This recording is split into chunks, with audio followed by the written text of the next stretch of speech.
So a conversation I was in earlier this week keeps playing this morning. The words keep coming back, staying present. And the phrase, the words are, it's not what it's not what we're looking for.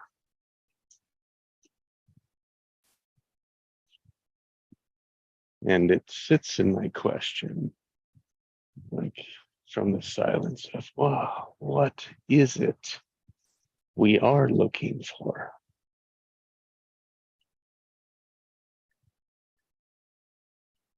It's so easy to say it's not. It's even harder to say what it is.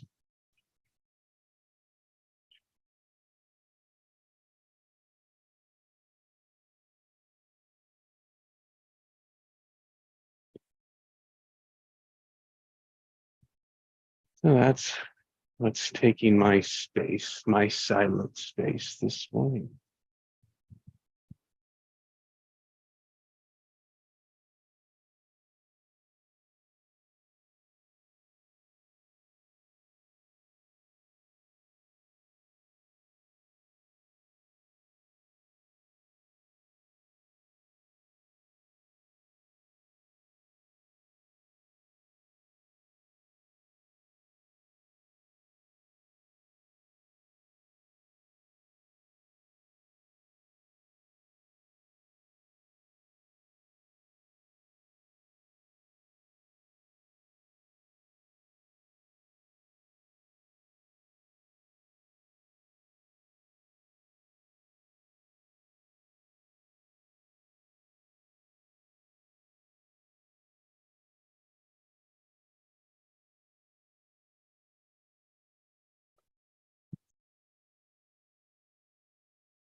Well, that has me in the feeling of exploration. Where I'm going is to answer that question.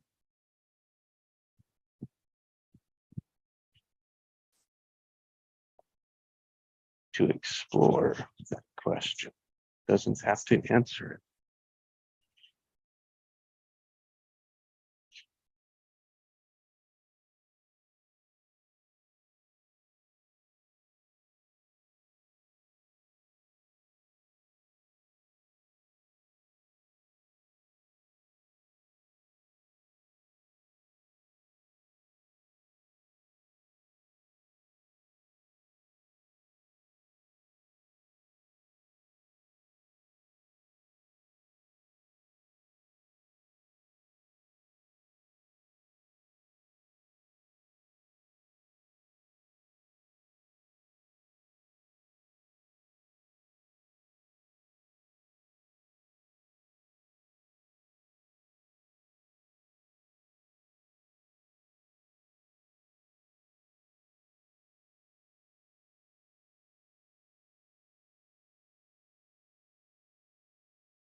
And as I reflect, continue to reflect on that situation, that conversation,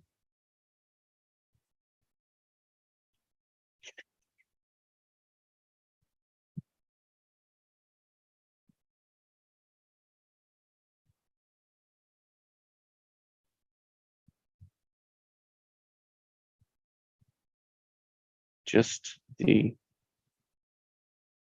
automatics that we think what we're looking for is the effective answer, when it's just what we've always done.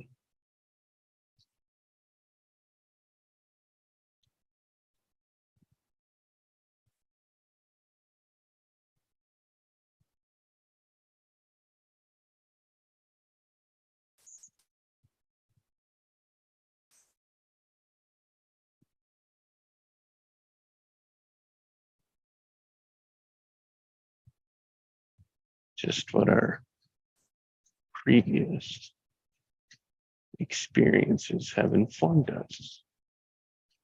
And that's fine when nothing's changing.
Can I speak?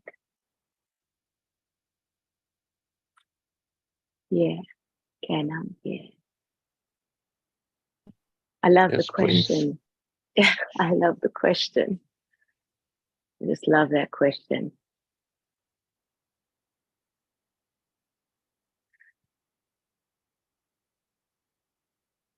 And what came out, what came up for me just right now is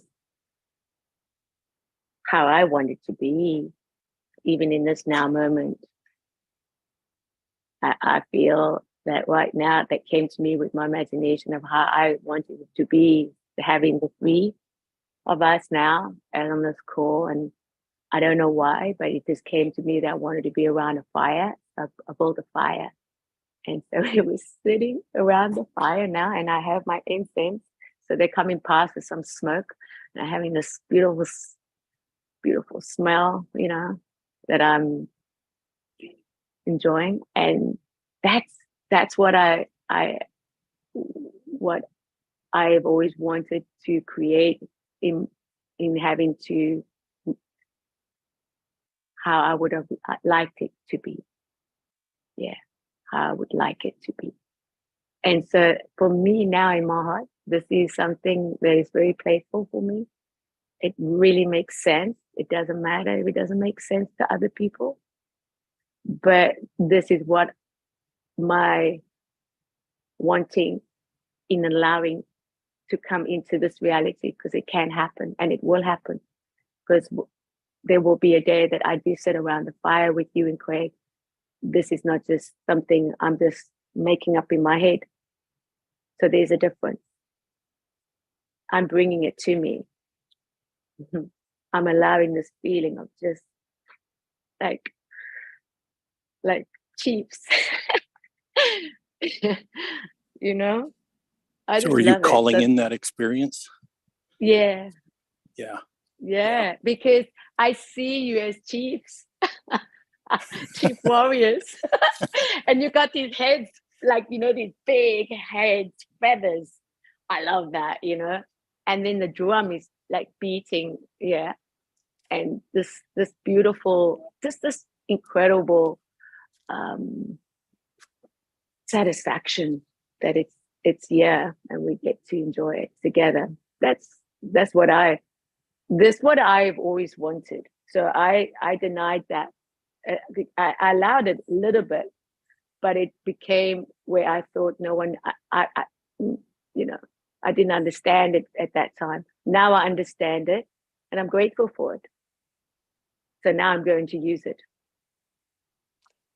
And that's what it's actually, what I've always wanted. Imagination, you know? Yeah. So that's Yeah, I've it. noticed that on the last few years too. Yeah, that I've been right? manifesting people and situations into my life. Yeah. Yeah. Yeah. Yeah. Very different, very Yeah. new. Yeah, very new. That's it. That's what I've said. Yeah. I'm getting, yeah. So, yeah, it's now, and it's in that now. It's right now. Yeah. And that's the new part of it, because, you know, when you go into the imagination, or they call you a dreamer, you know how they call all the names for that. But that's actually the key secret right now. And I've always had it, and I've always loved, yeah. So here I am, you know. Yeah, do I write my choices? Yeah, I write my choices down. But now there's a time where I can feel like, when I'm connected to my heart and what I really want, I don't need to write it down anymore. I just bring it to me. Yeah. It's beautiful. If I don't need to have a conversation anymore with somebody. I can really just go and then I just share. And I listen, and it comes back to me, and he'll tell me. So I have conversations with people throughout the day. It's a beautiful thing. People I want to connect to, you know, that I feel. And I can tell you right now, this is the truth. It comes back. So you can call me, if you say this to anybody, they maybe call you a little senile, a little crazy, but I don't care. I've been called that. So I'm okay with that. But this is a conviction that is real now. This is really something to embrace. This is something to embrace now. Yeah, here's a really good example of that for me. I remember when I first got into Magnetic Mind, and I was attending Recodes. I think it was one of the first Recodes I attended that was hosted by Tricia Becker. Oh yeah, okay. And I remember thinking at the time. I remember thinking at the time that I really wanted to meet her. Now, what's really wild, what's really wild is that 6 months later, so that would have been in July of last year, in January, she was sitting in my car in San Diego. Yeah, there you go. You know what I mean? There you go. Like, it was just like that. And it wasn't really conscious, but it was just like that, right? See what you wanted. Full moon we're watching. Yeah. If you don't mind me saying, Craig, that was so clear what Jesse was saying about what you want. It is just because you want, because that's just what you want. And it just, yeah, you would just love to meet her. And you see, when it gets, what I get, where I go is straight away into that emotion of saying, I have it already. Like, that's it. Yeah. Like, you know, yeah, it's just like, that's it. And that's when you get the call. I got a call from her, for example. And I go, oh, hi. She said, oh, I'm Trisha, you know. I go, okay, hello. Like, and then she started talking to me on the phone. And then she was coming to New York. And then we got together in New York. And this was really also in the beginning. And I go, wow, you're sitting in a coffee shop having coffee together. And it's like, are you kidding me? I just saw you on, like, through the screen. So that's the resonate of what you really wanted. And that's what we asked the question, what we want, is that's what it is. And the only next step that we go into is that emotion of allowing it to have it, like it's already here, you know. Yeah. But you know, I don't even know that I did that. It's not. It doesn't matter. It doesn't matter. You know what I mean? If you, it doesn't matter. It whatever came. If whatever. It's not about any or magic of this person, that person. It's just your energy giving off a very strong frequency, and it just resonated. And that's it. Okay, you want that. It's resonating. It's just because you love it. You don't need anything. You don't want anything. You just want to meet her. It comes. See, that's the frequency of allowing your energy and her energy to connect. Because it's just you draw that. You do, because you have to know that even if you're unconscious or conscious about it, you're still doing it unguardedly. You don't know, but you are, and that's why it's so beautiful. That's why, like I'm saying, there was great clarity. Absolutely. Like looking back on it, what I realized, there was great clarity around that desire I had to meet her, right? But there was no definition about it at all. Like it's beautiful. No idea of how. Yeah, no idea of even if it was possible or not. Yeah, it was just there, and I'm just kind of sensing that it was that desire that was magnetic. For sure. And it was also almost like destiny. You know, it's like when you think about things that you want to go forwards with, these things are also divinely ordered here. It's not a mess. It's all divinely ordered. And so what's beautiful about it is that don't get surprised when things are becoming more and more like turning thoughts into things. It's just like it's gonna just come. But it's the embracing now. It's the embracing the new. That's what I feel that's my word for the day, is embracing the new. Because it's very new and it's still a little bit on the unknown. So it's like, I don't know. Of course, God works through us, but we also here as God's image. So it's the same as we have to stand and also be where we want to be and where we want what we want. It's just now coming into that new. And I really feel that I really feel that from the old wounded orientation of growing up and getting to this place where you can make the transaction to say, okay, now I can be the adult. I can grow now and know that I'm healed. You know what I mean? It's like, I don't think you can continue being healed, but there's a time in your life when you have to just receive the healing also and say you are healed. And I receive that healing. And I'm around people that are healing. So I create the environment, I create the people, I create wherever I choose, right now, because it's all new. And even if I've known you for how many months or years, it doesn't matter. It's new right now, right today in this conversation. It is new. It is new. And now I can respond differently because I'm aware of what I have created here for myself. And to me, that is my manifestation. So that's where I'm very grateful. That's my awareness of embracing the new. Well, that awareness unfolds too. Yeah, I'm like super, super grateful. Anyway.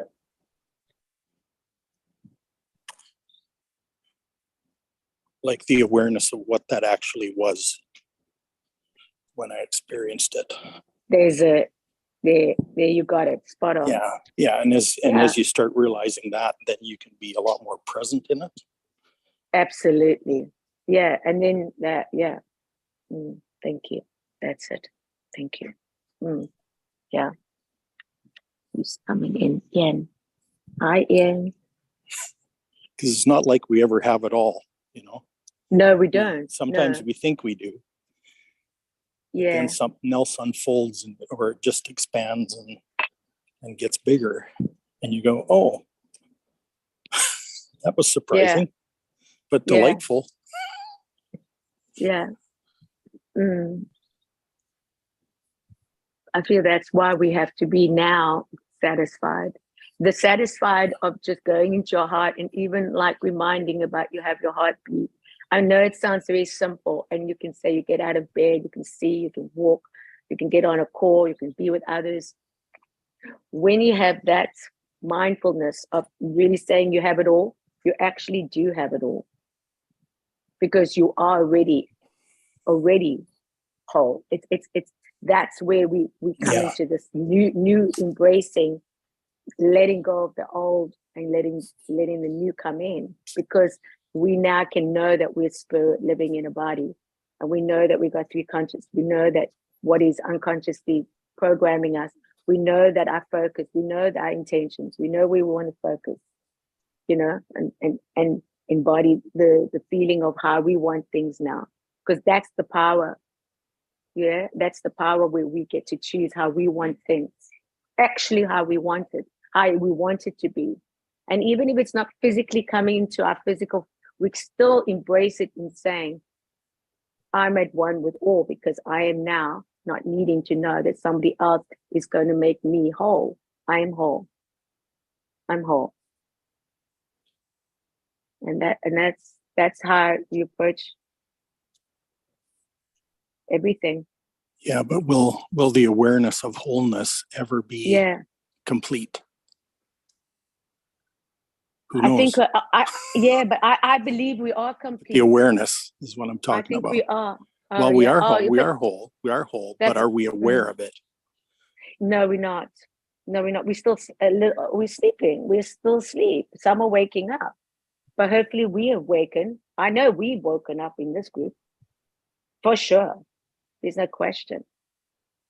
There's no question that we all have woken up here, my dear. We're not asleep. Yeah. Oh no. I mean, there's gifts here, genius and greatness, man. And those are our premise. That's the premise, and I honor those premise. The greatness, genius, and you know how it goes. I have to go. Like, I just said it, but you heard it, so I don't have to repeat it, and you know it. So that's all. It's just, that's really pretty awesome. Pretty awesome. Well, and this realization that that the desires of my heart, actually God wants them more than I do. Absolutely. You just had to surrender to it. Yeah. And there was resistance, so it's okay. Now you're on a whole different level. Yeah. Good afternoon, Ian. Afternoon, Ian. I was just going to say I'm waiting in the doctor's waiting room. So Hello, if I brother. suddenly hang up, the doctor's called me in. Okay. I got to come on.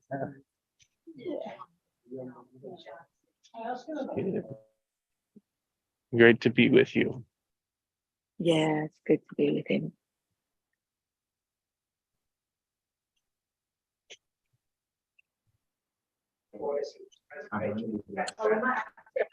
And the irony of awareness, awokeness, awakening, Mm, mm, is that it doesn't align with the structures of the world.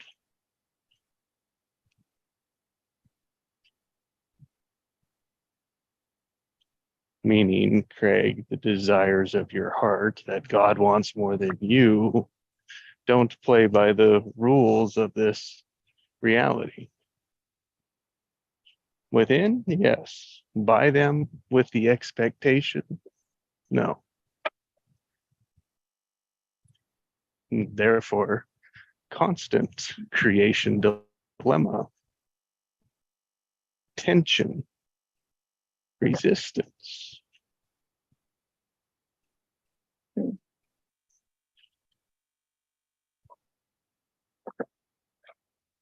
mm. So I went to back to school last night, and it would amazed me how many times that to learn children had to struggle. Mm. Those are the words from the teachers. Mm. Mm. Conversation I was in, it's not what we're looking for. It's not just how it's not what we're, it's like, yes, of course. So if you know what you're looking for, you find it. But that takes a whole nother level of effort. Oh yeah. Mm. Reveals Mm. where the location when we're listening. It's like, yes.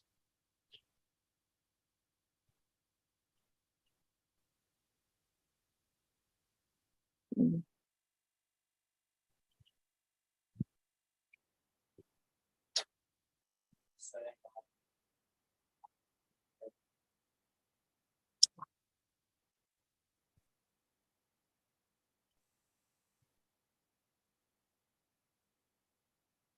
Because it's much easier to not find what we're looking for. Mm. Mm.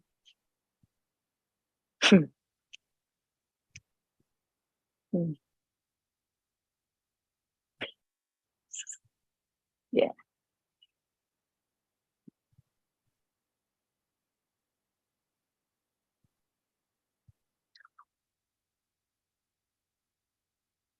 Beautiful.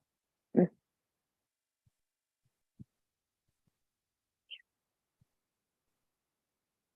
Thinking like that's the same. I think that's the wrench in it, is that we think it's the same.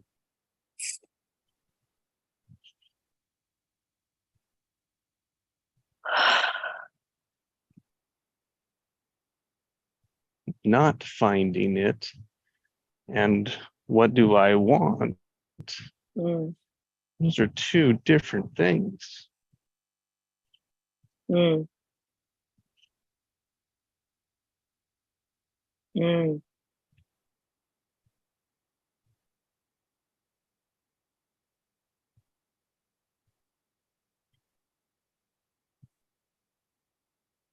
Yeah. What I'm looking for, yeah. What am I looking for? Yeah. And then what do I want? Correct? Yeah. And Yeah. yeah, like in Yes. this example, right, Yeah. in this version that I'm working with, Mm. and like what's implied with it is that they know what they're looking for, which is probably true, like it is true, but Mm. it's unexamined. Mm. It's not brought Mm. forth. It's not brought Mm. into it. It's just in our background. We think that it is, and it's like, yes, there's some standard there. Yeah. There's some criteria there. Mm. Just more like an emotion. Mm. And if it's like, oh, like, what am I looking for keeps the energy of it moving, keeps it in existence. I mean, it all comes back to what we focus on, how we speak it, how we orient to it. And not worry about it. So,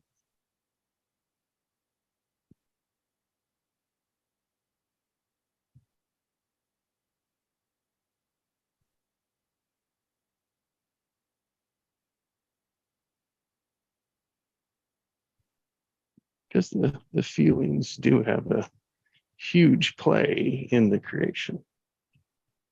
Absolutely. Yes. Yep. Big. Mm.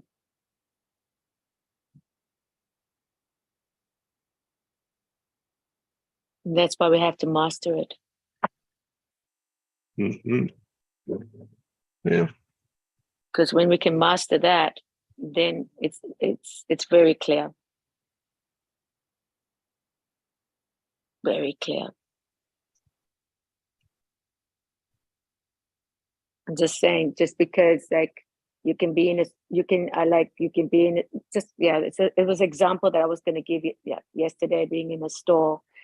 And so I bought a couple of things and the receipt came and she couldn't give me the receipt. So I said, okay, I'll wait for the receipt. So the lady, another girl, young girl came, but she said very aggressively, I don't need a receipt. And she walked past, and then for what it's worth, I looked, and that's where you can realize that how are you going to respond to that? It's a constant thing of emotion, mastering the emotions now, because that's what really sets us back. And then not worrying about whatever the outcome is. So she walked away and she turned around to me, she looked at me, and I just smiled at her. I know you can say, well, you're a little pushover, because that's how things have always been, or I could say other things that how I wanted it. But what was projecting to me was, yeah, I'm going to put my middle finger up on you, and you're going to, whatever. And I looked at that and I said, oh, interesting. Isn't that interesting? So that's where I really realized that I didn't give my energy to that. I immediately withdrew, and I just went and said, I don't need to worry about that anymore. Isn't that profound? Yeah, isn't that? It's just, I just knew, no. I have so much energy. I have only so much. So I know my capacity. I know how much I can give out to people. And that's why I've got to give it to myself again. Realize.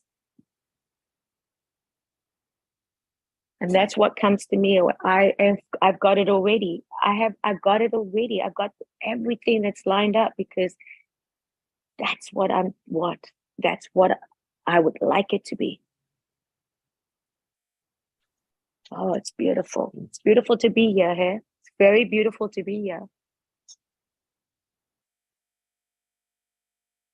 It's very beautiful to be here. It's the awareness of that is happening every moment compared to not being aware of it. The reaction, right? It's the responding versus the reaction. Yeah. Someone that doesn't grasp that hears it at the level, but doesn't engage. Therefore, doesn't appreciate the value.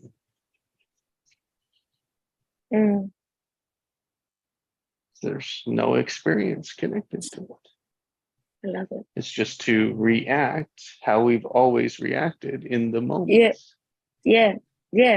And the story that you play in your head and what you were told, Yeah. So it's like, no, trust that person. That person's going to do you in. This is how I had to work through, all these things. And then I had to realize that yesterday, this is a young girl.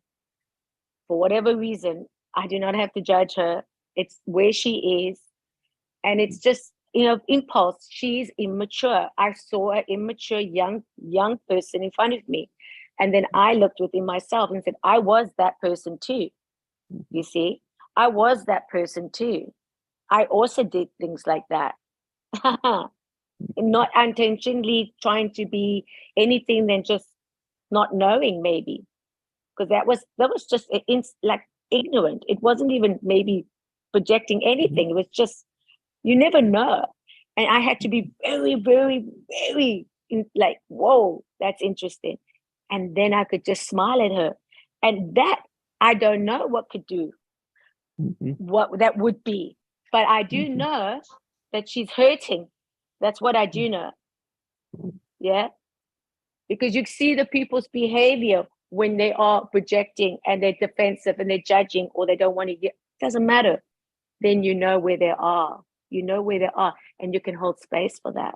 It takes a maturity, and I speak this for myself. This is what I've practiced. This is what I'm doing right now. And this is what I'm grateful for. We can choose to continue to show up, which means shows up that we care. Is it? We Yeah. care about them, and who knows what that could do.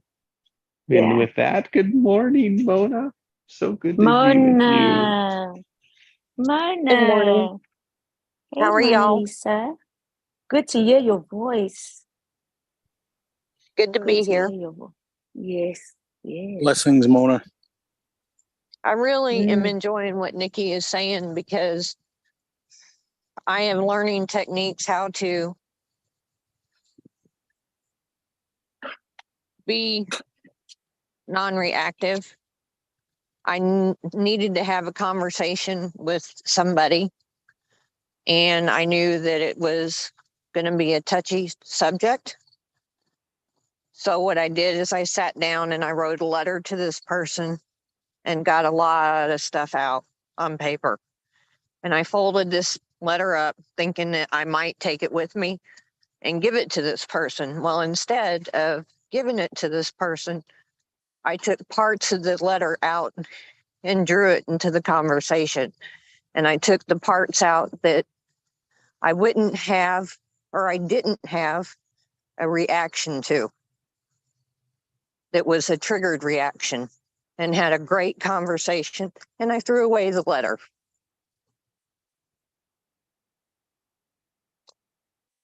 Because I felt that there were parts in it that might not be helpful. And the conversation went really well.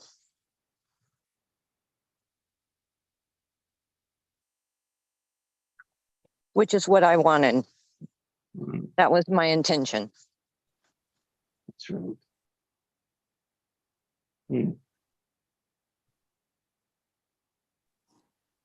And So And I by felt- not engaging with certain parts. Yeah, Yeah, because interesting. it was parts that were basically old history that Yeah, had been gone over already, and going over them and digressing would have not done anybody any service. Does that make sense? oh yes. And it wouldn't have been staying in the moment of what was happening right now. Wow. 100%. Yeah. Good for you, Mona. That's huge. What I will just zoom back out and could be like that could have been for you to get it out of you. Yeah. Yeah. And so it was like, yes, it was worth it, and that's why the letter was needed and burned and throw. But it was like, oh, it was the healing you needed. Yeah. And I think also Mona tapped into our higher self and listened What to her she intuition. wanted. Yeah. That's right. And she also went into her heart and allowed herself to say, what do I want here? And her intentions were set. And then she could write the letter, and was writing the letter to actually, to, like you say, to herself. And that is, and that's it. There you go. Done.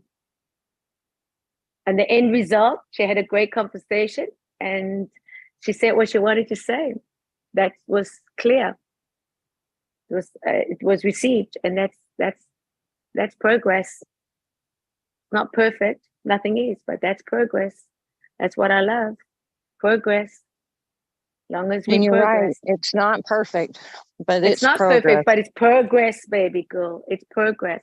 And long as you're in progress, you are flourishing. Let me tell you, that's where, And this, flourishing.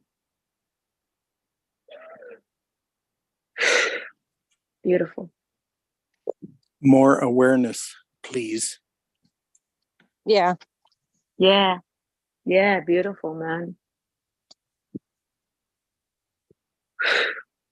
Yeah, it is, Craig. More awareness, please. Let's go. Let's go. Let's get this wheel whirling, man. Let's get some serious flow like glow like flow, baby. That's what I'm talking about. and that was Yeah. a cool part of the conversation. There was an awareness that was brought up about a current thing that's happening in the family. That my sister's daughter passed, and she had an invitation and an opportunity and encouragement with her son to go talk to her daughter, and she flatly turned it down. So she's living with something that she could have changed and didn't. And this is really hard for her right now. And I was talking to my dad about this, and I told him, I said, we can't help her with this. We can only be there if she reaches out and do what we can. But this is not a walk we can take for her. And he agreed. My dad is very old school, and he always seems to know the answer of being in charge. And this is one time he's stepping aside and not having all the answers, which, that's, to me, that's an awareness for him. Yeah. Because you and he also trusts you. You can hold her. Yeah. And some of what she's dealing with, I had to deal with one of my own kids. Yeah. And yeah, so I really understand some of her perspective on some of her decisions. Yeah. Wow. And now is not the time to talk to her about that, because it's not going to make her feel any better. You got to trust. You got to trust the process. And for a while, my dad was trying to get us to kind of kiss and make up, I guess, because we've been estranged for a while. And I'm like, Dad, this is not the time. She's going through some serious grief, and this is not the time. Because this is not a place that I can really do anything for her.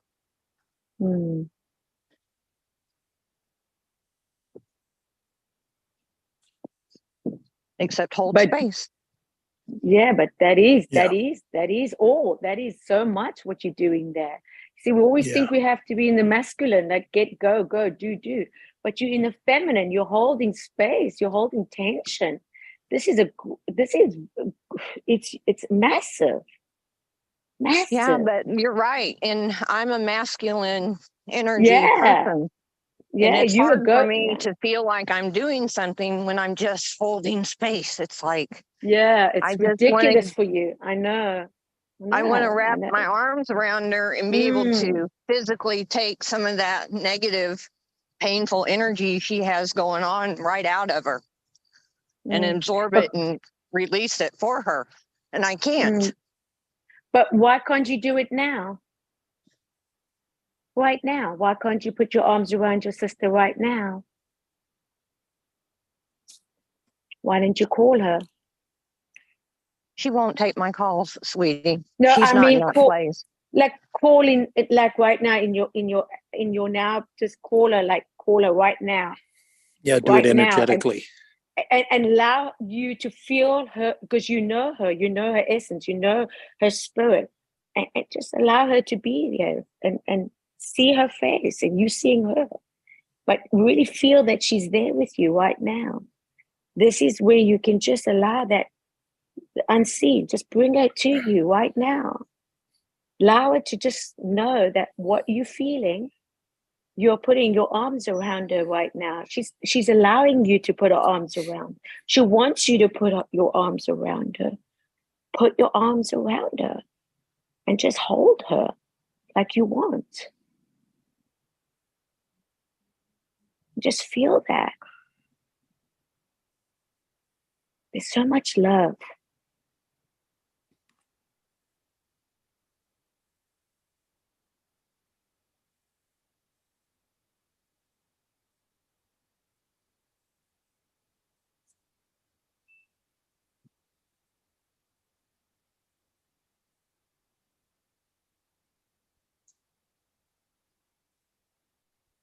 That feels so good. I felt that too, Mona. You're going to see her. She's going to be coming through this, and it's going to be a great experience for all of you to experience this. And you're still family, that nothing can separate, you're one family. She knows that. She's got the love and the support. Those two things that a person has, I'm telling you, that's all they need. A child only needs, when I say only, meaning love and support, they thrive. We as adults also need the love and support. You're giving her the love and the support now. And she's got that.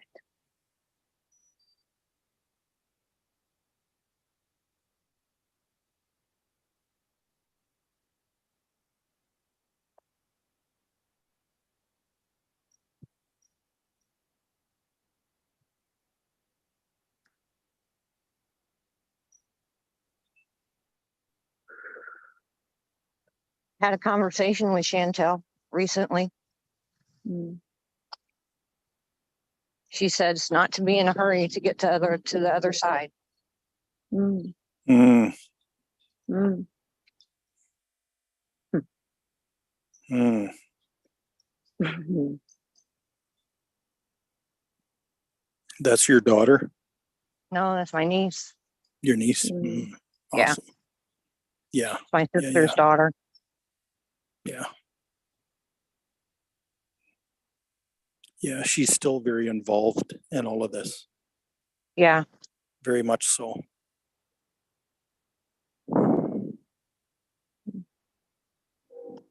She was not aware of how much her family truly loved her. Mm. Yeah.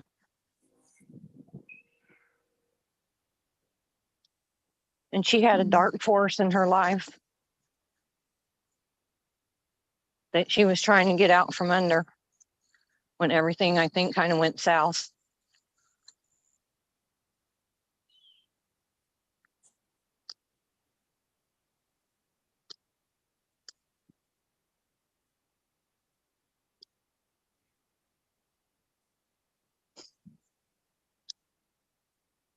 I love you, Mona.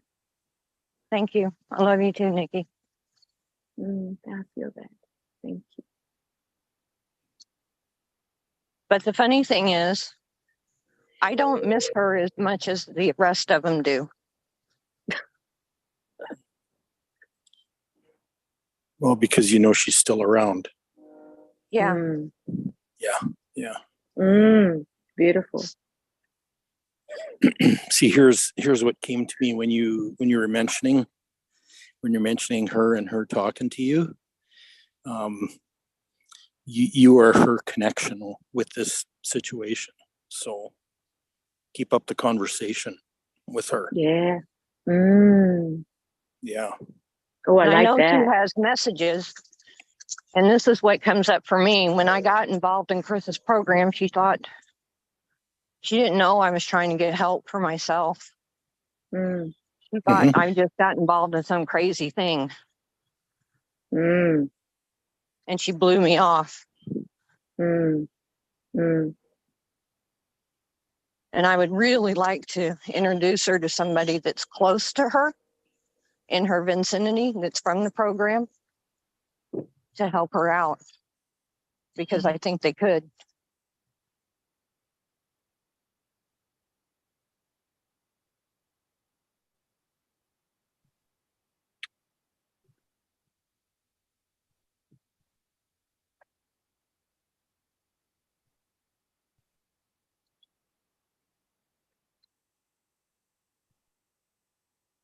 You have a lot of power and a lot of influence,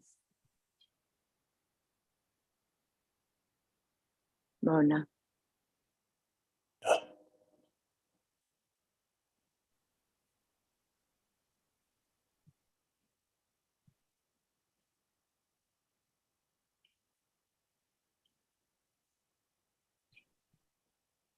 Yeah, and you don't have to be doing anything. I hear that. Yes. Like space. The Yes. love, the hugs, and Mm, the love, the space, and the virtual hugs. yeah. Good morning, Mona. Good morning, Mona. Good Sweet morning. love from the How are you? universe to you. Good morning, Sit. Mona. How strong you are to reach out to everything that still comes new without Mm, even knowing the graciousness of the universe. You spread out your arms. You receive and know in your strength to avail yourself to help.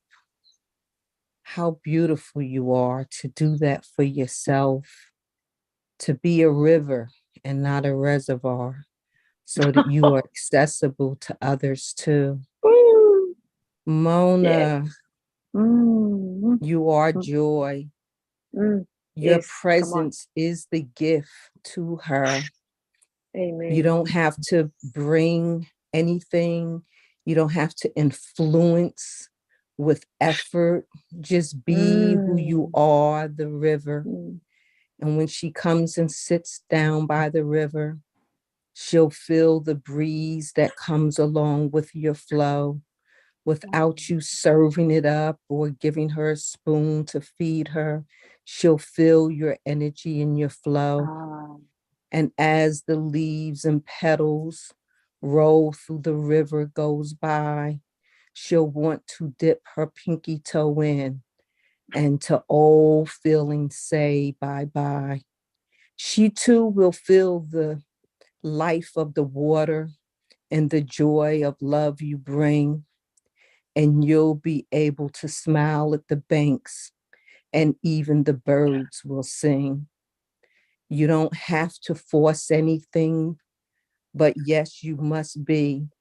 Keep being the river, giving a place for the leaves to float and the birds to sing and the trees to grow.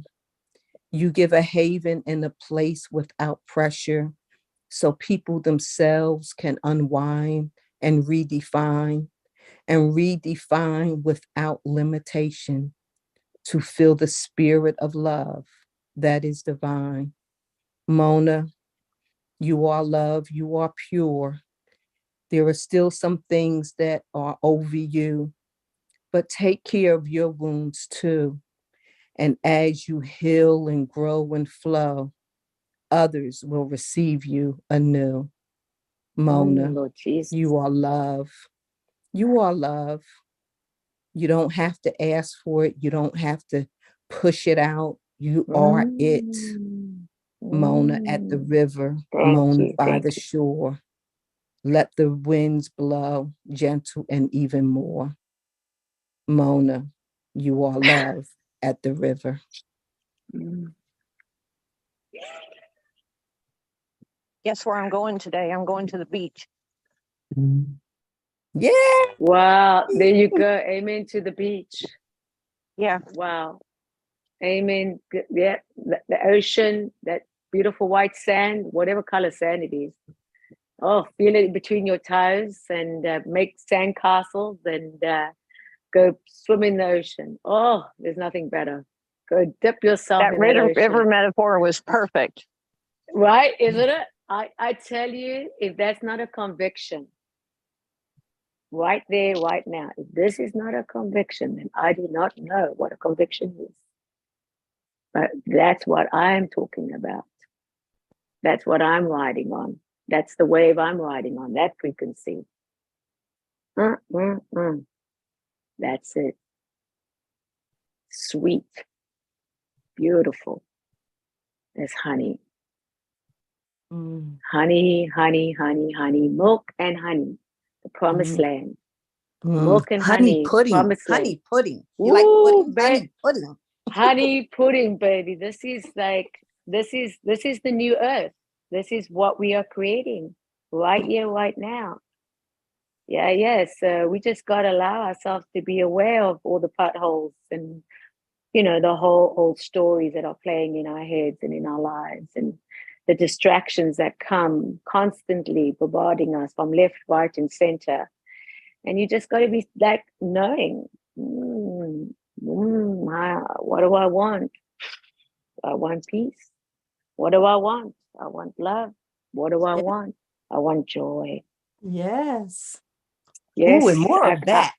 I More want of that. more, and I want more of that. And if it's uncomfortable for the other person where I want them to receive and they don't receive, I will still be, because this is who I came here to be.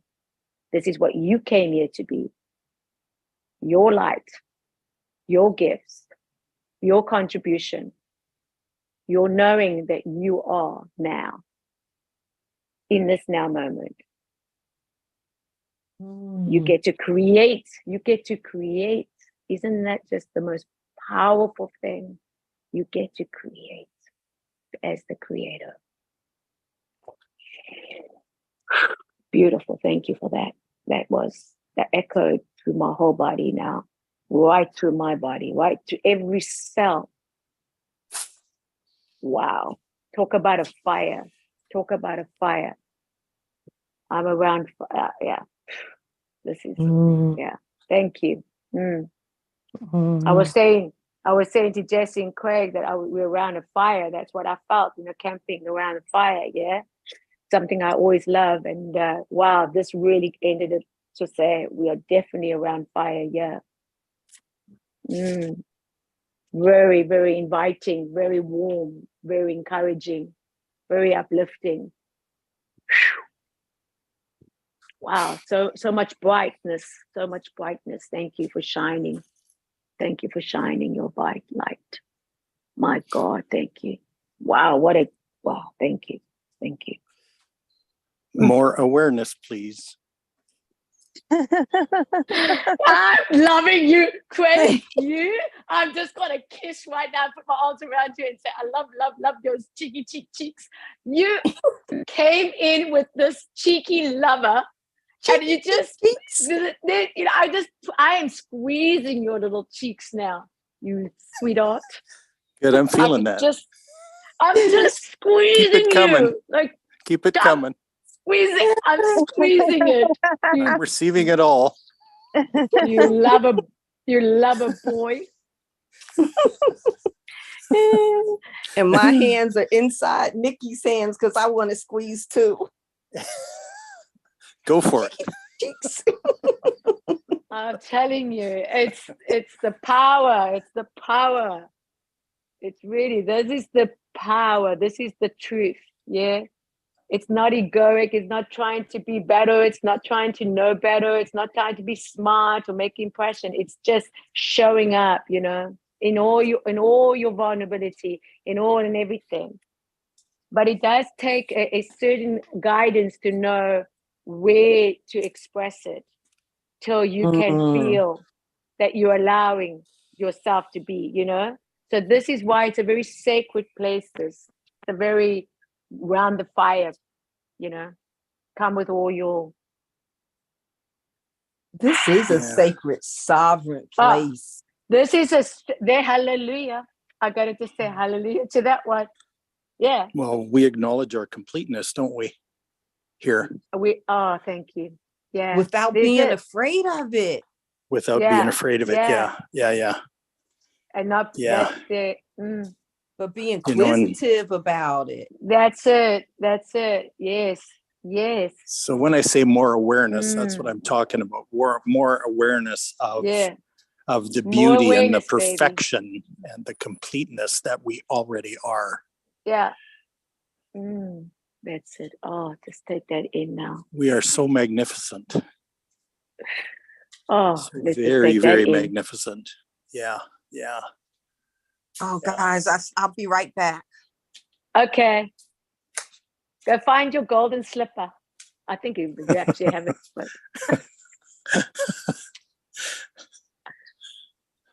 she's coming back for more.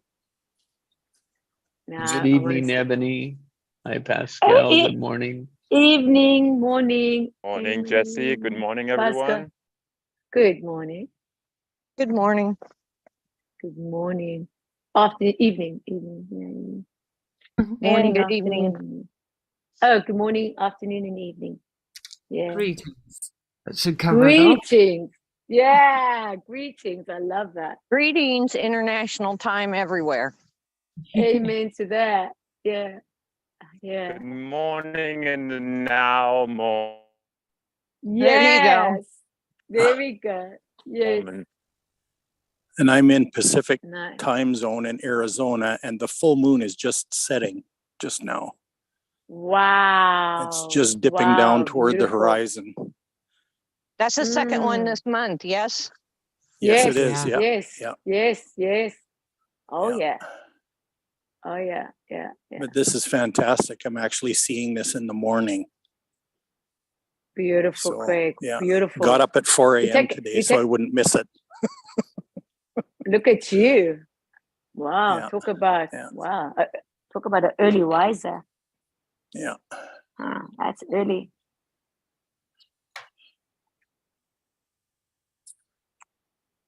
Yeah. Awareness. Awareness, yeah. I'm getting back into my natural rhythm. Beautiful. It's kind of like, Awareness. yeah. So I appreciate getting up at 5 a.m. Pacific every day to do this with all of you. Wow. But it's Yeah. changing everything for me. It's changing my whole daily rhythm. Mm. As you do one thing, you do everything. That's what happens, Yeah. you know. Yeah. I'm really enjoying this. I'm really enjoying this Yeah. because it feels like it fits. Feels like it And it fits does. me. Yeah. Yeah. Yeah. Yeah. And going to bed at 8 o'clock at night. That's all right. It's just like, I well, I know know, that I know it's all feeling. right, but it's kind of freaky, for me, Yeah. Yeah. because I always thought I was Yeah. a night person, right? But Isn't that maybe it's you- more like I'm a yeah. really early morning person more. Yeah. Yeah. And I'm enjoying the difference. Yeah. Yeah. Do you find, That's the Craig, new. sorry, Sorry. you're right. No. Yeah, I was just going to say, do you find getting up that early in the morning, it feels like you have this extra chunk of the day?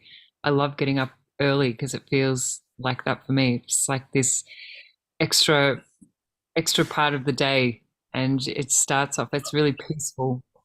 Yeah. Yeah. Well, the real draw for me, actually, Ebony, was I realized that if I got up that early in the morning, my brainwave state would stay in theta.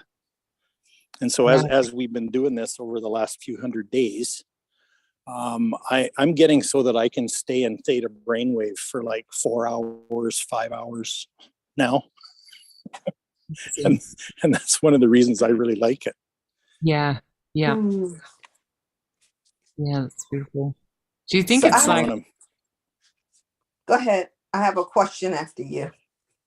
I was just going to say, do you think it's because, like, I find as well late at night and really early in the morning, it's like the energies aren't as interrupted, like in the, Yeah. and so it's like just a really good time to be and soak up like the energies. Yeah. Well, there's Yeah. there's less distractions, especially early in the morning. For me, I just noticed that until Nikki gets excited, and then that's then I'm a little bit distracted. But other than that, Nikki, it's your fault. no, I love you, Nikki, It's okay. and I He's love your distractions. I've adopted him as a sibling, so it's like it doesn't matter. He's just a brother that's getting on my nerves too, so it's okay. But I still love him. I love him with all But my the thing heart. is, even with the distractions, I can stay in theta brainwave. You know, I mean, awesome. that's one thing that's taught me. It's given me the opportunity to extend that despite Yeah, being distracted. So yeah. That's amazing to be in theta state brain Mm. waves, to Yeah. be able to Yeah. stay in it, and for Yeah. other things to be happening, and it doesn't move you from the state you choose to be in. That's awesome. Yeah, it is Yeah, it's awesome. really awesome. And it's very good for Craig's nervous system. You know, it's a constantly healing, because he's Yes. actually his own healer, as much as we are our own healers. We can heal our bodies. So, and Yeah. we also can reform our bodies if we wanted to. We can get younger if we wanted to. It's all what we're choosing. This is something that what he's doing is, it's just beautiful, because it's allowing that to just register and shape itself. Because Shape itself is a good way of putting it. Yes. Yes, yes. that's what you're doing. And it's just beautiful. And then he gets to witness it. And then the more he witnesses it, the more he anchors it, and knowing that that's a feeling that he wants. And that's when you stay in that frequency. It's like holding a bicycle. You just keep your hands on the rail and say, I want to ride this wave. It's a wave that you're riding only. So it's not like you can't keep, like you say, we can't always stay high. That's okay. But it's the same time of allowing it to let it flow through you, flow out of you, flow through you, out of you, when you want to feel. Yeah. You guys are giving me such pictures. Yeah. And what you're allowing yourself to feel. So that's where you can say, oh, I know that's how I used to feel. And I don't want to go into that. I know the feeling of that. Do I want the confrontation now with this person? No, I don't. I don't want to feel that now. I want to feel this. I want to feel that, okay, we're not on the same level right now, or we're on the same. I just feel that this is where we have to stop for a while. You have to stop. And you give yourself the permission to feel again how you want to feel. And that's the intention that you're seeking out. And knowing that when you're seeking it out, it's just going to be received, because this is who you are. And this is what you're choosing. So regardless of the other, if it's responding or not responding, you're at peace with it. And when you give peace, it's a completion. That's when you say, I don't need to do any work with this person. I don't need to convince this person. I don't have to prove to anything to this person. I'm just going to be. Because once that comes, if we don't come in agreement, because if we all come in agreement, I come in agreement with certain people, and I don't come in agreement with others, is because I know it's going to happen. So I'm very, very selective of who I'm sharing, what I'm sharing, and most importantly, how I want to perceive myself now. Not so much you receiving me, but how do I want to perceive myself? Yeah. So then I can be with everything and every time with everyone the same. I don't have to be in a different character. I can show up as my authentic self, allowing spirit to speak. Yeah. Can I share how this is unfolding for me? Beautiful. Yeah. Beautiful. Yeah, because basically what's been happening for me is I'm just in general getting in sync with my own body. Yes. And what its rhythms are, what its natural rhythms are in that. In fact, we were talking with Pascal about this since his baby boy Kai was born, and about how that baby already knows what its rhythms are.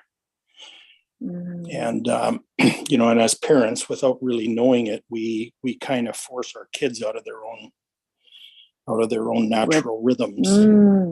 And I just noticed that because I'm coming back into my natural rhythms, like, and intentionally doing that. So, so the interesting thing about that is I'm in a place where I'm kind of protected from people, and I'm in recovery. I'm in a deep recovery mode in my life, or a phase of my life, and I can be really selective as to who I allow into my life. Yes. And so this, and so doing this every morning has been a real godsend for me, and a major part of this recovery phase for me. And it's been really helpful. Yeah, it's been really helpful to be doing this every morning, and, you know, and sharing such a healthy space with all of you. And yeah. Well, thank you for allowing me to be in your life, Craig. I wanted to say what Pascal said, so I'm going to come in agreement with Pascal, because that's what I wanted to say, exactly like that. So thank you. I am so grateful, more than I can tell you guys. I know. I can feel that. And it's so powerful, and it's so precious, and that heart of yours is just going to just drown anything that doesn't come out, that wants to come out and be. You are that light. You are that light. You have such an incredible heart. It's like, that's what's really that had to be mended and cared for, because it was misused, and and now to feel that, and allowing you to know that, you are your heart, and you got your heart on your palms, you know, you taking care of you, and it's just beautiful. And I'm very grateful to witness that. I'm very grateful to also be in your life. Yeah. Your precious life. And you highlighted value for me in my state in your sharing, when you say you're in deep recovery mode. And all of a sudden I was like, wow, appreciating, because I feel like things are not like outwardly progressing, like things are not maturating to a return on worldly material existence kind of stuff. But at the same time, you know, I have a peace. And sometimes it's so contrasting, because it's like I should be like, you know, jumping off a cliff or worried or anxious or whatever. But it's like this, you know, to be able to come into a space like this and cultivate the things that cultivate the external manifestations. And when you said deep recovery mode, like what happens to a seed in the ground? It's deep, and it's you know, kind of like recovering to bring forth that which it is meant to bring forth, and not before. So I really appreciate you saying, you know, it's not like I needed it to say, okay. No, it's like, I can appreciate being in the germination process, and really being like, the power is in the germination. That's creation too. That is the more potency of creation from the seed. And it's just like, I just appreciate that you know, in your growth, for you to shed your light so transparently of your growth and your healing and your wisdom and your becoming awareness is Yeah. I'm just gonna I'm just going to say the germination and there's stimulation too, and then there's completion. But we're having to know and hear Mona's message too today about not being able to do something physically. Craig also had to have patience, and that's patience is the feminine. And with being feminine, it's actually relaxing and doing nothing. And when you feel like you're not doing nothing in the sense of what you feel that you need to do, that is actually the deep work. That's the deep work. Yeah, the feminine is deep work. It's earth. It's going deep, like you say. Wait a minute. You Deep. said something. Is the I'm gonna say it the way I can get it back out, but you said it differently. It is the deep work is feeling like you need to be doing something, but Correct. you're in a state of doing nothing, but you're actually doing everything. Very much so. Okay. Because that is the patience of waiting. Yeah, the waiting of knowing that you actually doing, feeling, and allowing to say, I can wait. I can wait, because you will know the time will come. You know when to speak to people now and when not to speak to people. You know now that you can come into this now moment and say, I've got to hold the tension, because if I do, as Mona, if she did get on the call, she would have reacted differently. She wrote a letter. She got into intentions. She got into her heart. She allowed her higher self to say, what do I need here? Because my intentions. And through writing that letter, she could speak and articulate and communicate. And that's a skill on its own. And that person could receive it and did receive it. And then she could burn the letter. Yeah. So this is when you wait a little longer to respond. Wait a little longer, knowing what is here to be learned, because there's something deep in the learning. When you do feeling, nothing is working. Nothing is coming to pass here. It just feels so like stuck, but you're not stuck. That's when real inner work starts. Because that's the trust, the worrying, the everything in your logical mind. That's when you really got to surrender. That's not an easy place. And that in this now moment, to hear Craig and hear in all of him that he can relax. And that's what's happening. He's relaxed. He's coming into a whole understanding of relaxing, because he now has waited and now he can see it come. It's coming. It's come already. He's witnessing it today. He doesn't have to wait. He's manifesting right now as he's spoken and as he's listened and as he's here. He is a living testimonial.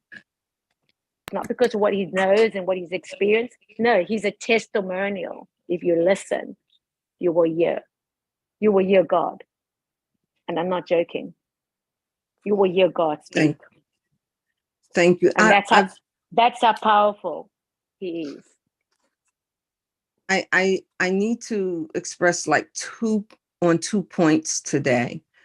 And I know we all like are very I don't know about you, but for me, I just want to respect anybody's belief or non-belief of whatever you believe, but I just want to use it as a reference point that I've been studying the New Testament from different perspectives, and I'm finding like this thing of geniusness that we have is like how we seem to come to this world.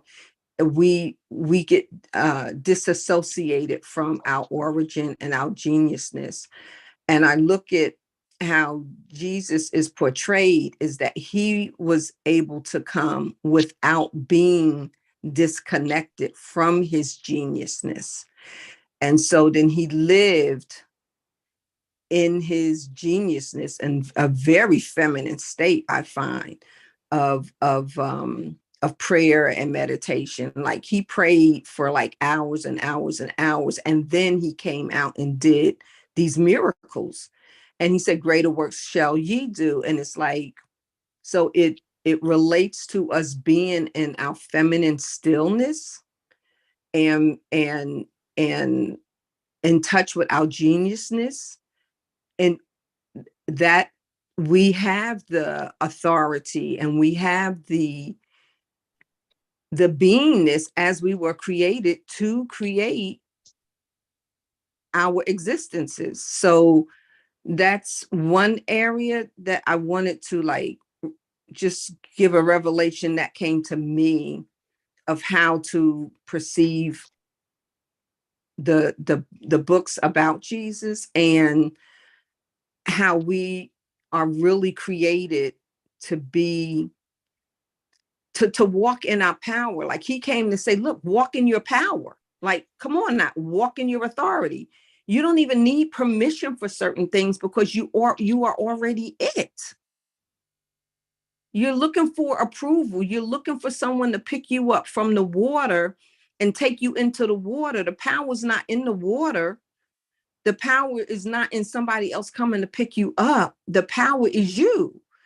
And so it's just like moving me with all this oneness of this learning that I get to cultivate. Here is where I come for the pure, raw, unadulterated awareness. Like not giving I don't have to give the power to Jesus, right? Come on. I don't have to give the power to, because a lot of people say in Jesus' name, in Jesus' name. Jesus said in Jesus' name because he was trying to transmit for each one to take authority for themselves. But I heard another prophet said, you don't have to do it in Jesus' name, so you have all of these contrary learnings going on. And I just got that Jesus came to show us. Amen. And like some people say, if you don't have a faith, borrow mine. And the disciples were like not really getting what he was putting down. So he had to give them his faith, his name, in order for them to start exercising and walking in the power, because they didn't understand that they had the power within themselves in order to use in Jesus' name. They had to, he gave them that so that they would do it. But Jesus was like saying, you was born as I am. You just forgot who you were. And I got to be here without forgetting so that I could remind you and tell you, and maybe like really spark something if you open up your heart and not be afraid of the truth of who you are and the power that you have, which it really isn't power. It's really harmony. We don't have to worry about it being power. It's harmony. So that's one thing I had on my heart today. Would anybody want to share into that with me? I receive sharing. Yeah, I just want to speak into that too. Thank you, Cinderella. I mean, that's the whole gist behind the 3 Gs. And the truth of our completeness. We have everything to work with that Jesus had. Absolutely everything. Yes. But we're just unaware of that truth. The thing is, he shared that only with the people who sought that out, and they weren't really the privileged few. Yeah. Yeah. Because he also says in the Bible that there's a lot of people that will cast demons out in his name, and he knows them not because they didn't know him. Mm-hmm. Yeah. Yeah. Mm-hmm. So he only shared that with a privileged few who sought out the secrets, who sought him out. Mm-hmm. Even though he was letting them use his name to give them the oomph that they needed. Right. You had to be a seeker. Yes. Yeah. Seek me But and you will find me. Amen. Sandrell, I just want to say Sandrell. Yes. Okay. 3 times, right? Wow. Trinity, thank you. I heard that. And I am coming in total agreement. So thank you. I had to contain myself because now that I am being told that I'm a very excitable person that I embrace now, because that is actually a joy of mine that I can be. And so I had to contain myself, put myself in a little shield and said, just wait till she's finished, because I'm going to break through. I'm breaking through on this one, because this, my dear, I give thanks. Thank you. So yeah. Okay, I got to share this. I got to share this really quick, because I've heard from a pulpit and growing up in church that the reason Jesus did his miracles was because he was divine. But there's a very distinct possibility that the reason he did the miracles he did was because he was fully human.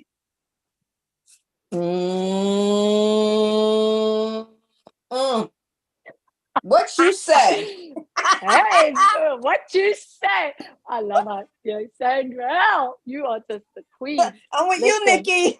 Fireworks, No, graffiti, like you are Yeah. queen, baby. I mean, Yeah. this is like the queen of queens right now. He just bust that thing right wide open. Boom. Listen, Drop the mic. you are bringing me into rememberings of who I am, baby. Like right now, with that tone of voice, oh, that just rang bells. Like I don't know where that came from, but it's coming into remembering.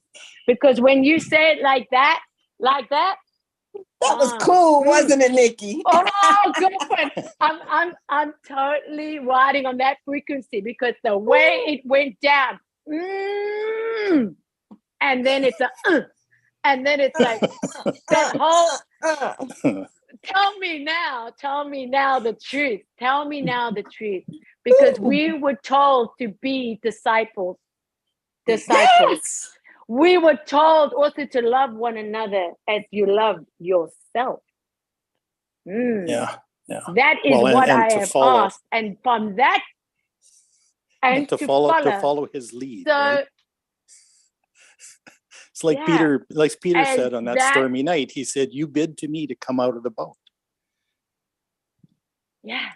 You invite me out of the boat. And then he also said, but when he was underwater and he did walk on the water, he then went into his human state, because he realized that I'm walking on water. You see the focus? He got distracted and he called out, you remember? Yeah, got distracted. Yeah. Okay, so he went into a limited human state instead of an infinite human state. Yes. Because of his thinking. Because of his thinking. It's in his thoughts, baby. It's in his freaking mind. He created it. And then God says, you little faith, when they were in the storm. You remember when they were in the storm and the storm was coming and they were saying, oh my God, you're sleeping and we're gonna drown you. And God says, you little faith. Oh, so let's just get to that. Like, let's just expand on that one. Yeah, let's make our boats. It's not the size of the boat.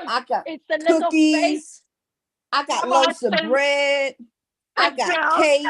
I got all this stuff baking in the oven. My oven is popping open. Yes. That's like what he told Peter too. He said, he said, oh my, he said, you were doing it. Oh, Peter, why did you doubt? Why did you doubt? You were doing it. Yes. Why did you doubt? That really doubt, when it comes, when it just wants, that's when you say no. No, baby. When somebody, when you're doing something or somebody's doing something and somebody else says, who do you think you are? Hey. I know that I am that I am. That's who That's I doubt. am. That's doubt. Who do you think you are? Yes. Who do you think Yeah. you are? Think. But then think. Because you it makes no sense. responded. Walking on water Oh, makes but no that- sense. You try to get your brain No, around it's it, not you're going to going to make sink. sense. Simple Yeah. as that. Yeah, it is. And that's how you want it to show up, you know, how you want to show it up. Because we're all different in all our different ways, but it's how we all have to embrace that. Because when you find that it is something that you find that is not comfortable or whatever, you have to ask your question, why do I feel so uncomfortable with that? Like, what is it me that I can't really look at that? Is it something that I'm holding that I can't? Because then you can't be able to share the gifts. Oh, I'm going to eat very well today, my dear. That's what I'm going to do. I'm going to eat really well today. Ooh. Because I don't know.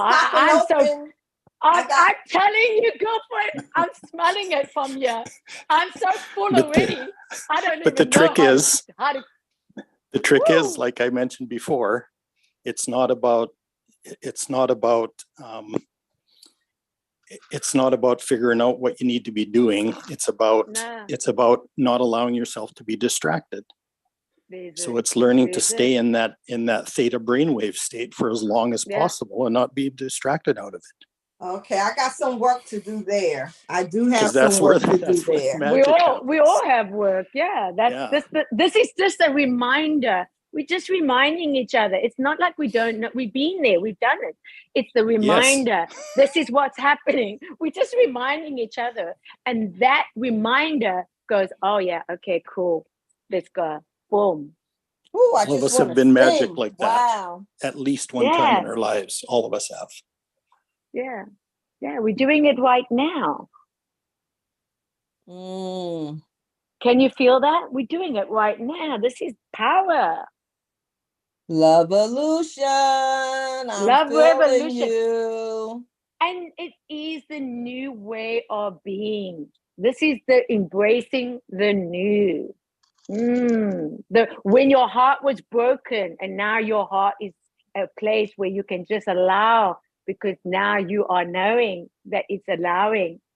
It's nothing of fear. There's no doubt, because my heart will always be my heart. Hallelujah. And so when you come, I will know.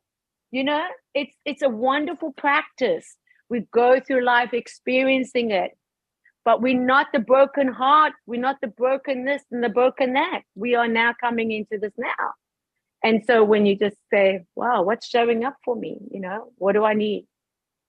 What would I like? What would I want? Yeah, it's a very beautiful thing. Beautiful. And it's a childlike to go into Sadriel having to bake, and I'm there. Like that's it. Well, isn't that the calling? To be demonstrating that kind of magic? You see? Oh, there's it. It's just beautiful, man. Just like you know who did? Who 2,000 years ago? Yeah. It's a conviction. It's a conviction. It's a conviction. You see, your intuition is your own gift. You don't have to look outside. Yeah, it's wonderful to have others, of course, in every area. Yeah, to keep us, expressing ourselves and wanting to share. But when you really listen to your own heart, you actually got your own compass. You know where to go, what to say, what to do. You just need to listen to yourself. Listen to your intuition. You have the answers to every question. You do. But it's the question. And the question we opened up with was, what do you want, or what are you looking for? And accepting the truth when it comes. Like, so now it's like a meditation of thought to say, I'm humanly divine, right? I'm humanly divine. Jesus, human. Yeah, you can say he's divine, humanly. He's Yeah. human. Oh, He was yeah. here. People touched him, Yeah. felt him, saw him, walked with him Yeah. on the ground Yeah. and water. Yeah. Mm. Mm. But So I to- heard that he want like we might have got it mixed up. But like when they say that Jesus was walking on water, if Jesus was actually the light, when you see the light shimmering on the water, that's Jesus walking on water. That's the light walking on water. Yeah. So we taking it like too literal with the Jesus, man, because that's it. Like they just want to pass all the sins over to Jesus, and that's it. Just take no responsibility. It's like, oh yeah, Right. Jesus is going to save me. That's what I'm saying. But there's That's what I'm zero saying. responsibility then. And one of the keys to being the cause and not the effect of your life is to take 100% responsibility. And they've just got people automatically passing away their power. That's what I'm saying. That I agree. 100% agree there. Yeah, I was taught to do that from a very young age. Yeah, and it's To pass, still in my to pass my DNA. power around. Yeah. Oh yeah. Yeah. Yeah. I mean, that's part of the recovery that's been happening over the last few years for me, is I'm getting all my power back. I'm gonna hang out with you, man.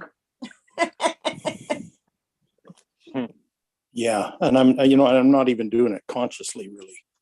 Yeah. It's just like that. That's one of those heart desire things, is to get my power back. Yeah. Yeah, like you know? said, deep recovery. I remember I didn't even have a voice, literally. I wouldn't talk. Everything was shut down in my throat chakra. My heart was compounded with like that big old rock that had Jesus in the tomb. It was just like a brick wall. Oh yeah. I mean, it weighted on my chest. The love of me was just in anguish, and everything was a struggle. So I didn't even want to struggle. Yeah. I was caught between not thinking about suicide, and if I died, whatever. Don't even think about breathing or wanting to breathe. Everything was worthless to the pain of just not even pain anymore, just notness, just not beingness. And so, but the divinity in me was like, no, baby girl, there's still spark. We may have to keep getting to the right places to light your fire. Moses had somebody hold his hands up too. You just need to get in around the lights that shine and flicker as they are. And you don't have to be dependent on them when you get with them. You can just be what you are. And then after a while, I start coming here. It's like, I got a chunk of fire too. Amen. So I'm thankful. I'm thankful. Hold on. Just a little longer. Just hold on. Just a little longer. Yeah. You see, that's what I love. Yeah. Just hold on. See, here's the thing. You don't have to when I say that I've been in deep recovery for a long time, okay, all of you people are participating in that. Absolute. All of you. Yeah. Just by being here. Absolutely. Yes. Absolutely. Yeah. I mean, it's not just me. It's not just me that's recovering. Absolutely. It's really not. We all are. I mean, we're putting a dent in the collective. We really are. That's right, Craig. That's right. Or are we recovering, or are we creating, and the recovery is a byproduct? No, that's a good question. Oh God, so good. Oh, that's a big question. Recovery sounds like fixing to me, and we don't want to. I think recovery isn't fixing.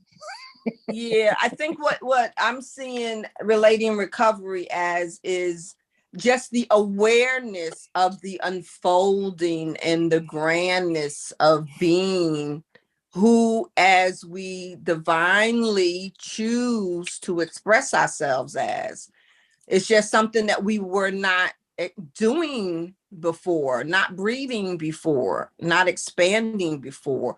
We were subjugating ourselves to what already was the way we perceived it instead of making perception. So recovery is like, oh, let me, it's like learning a magic trick. Let me try this. Oh, well, that wasn't the outcome I wanted. Let me try this. And learning how to use your energy, your power, your words, your thoughts, your feminine, your masculine to be. It's like, that's kind of like what I'm seeing recovery as. It's that practicing these nuances of our human divinity. Yeah. Yeah. It's even simpler than that for me, Cinderella. Go, tell me. It's about recovering my true nature. Yes. And that's all. That's all there is to it. Is it recovering or is it remembering? Oh, remembering is part of that. Yeah. Because until you remember it, you can't really consciously live in it. Remembering is the antidote to anything that has to recover. Yeah. Because when that recovery began for me, I didn't really know what I was recovering. And that's where the awareness comes in too, right? As I'm more and more aware of what I had lost track of, maybe is a good way to put it. And then, because it was all there. It was always there. Yeah, and then remembering, I just you don't lost have connection to with it. practice. I'd lost touch with that part of myself. I will have. It's not what I have to, but I'm gonna not want to, but I'll have to say goodbye for now because I have to go. But what I love about this is that just to know that nothing's perfect. This is so important, that it's nothing perfect, but it's progress, and that's where you get to realize the growth of that. And when the remembrance, for me, I'm talking for me because this is what I want to walk away with. Very selfishly, I want to walk away knowing that this is just where I need to be with everyone on this call, that energetically I will take on. Yeah. And it's so interesting and so openly, conversationally wise. It's just amazing. It's just been amazing to be here. Truly, truly amazing. So thank you. And I love each and every one of you. I love you. Bye for now. Cheers. Bye, Nikki. Big Bye, love. Nikki. Peace. Kisses. Peace. Great Infinite Consciousness Day 18. That's it. Oh my. Look what we created today, all of you. Okay, I got part 2. Oh boy. Can you help me with part 2? Woo. Okay, part 2. I don't know who put it out. I don't know if it was Craig or Joe that put out that video with the man who was talking about the atoms and how they break down and how the common element is 1. Did everybody see that video? I don't know if you did. Is that the one where it was like atom, we're made of atoms and protons, and atom is, I need to find that video. Yes, the unified field. Yeah, I was looking for more extension of that whole video because I was like, because he was getting ready to get into, like, within me, I feel like I know what that sound is, but it's like,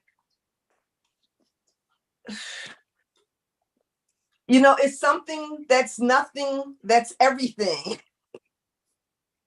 And perhaps it's that theta brain, that theta state that is the one thing that's all things. But I just wanted to get more awareness and saturate more in that knowledge. So, okay, back to you guys. Help me out. Help a sister out today. I know y'all got it. That theta brainwave state it's a state of high relaxation. And it's very low frequency. Like your brain waves are barely even moving.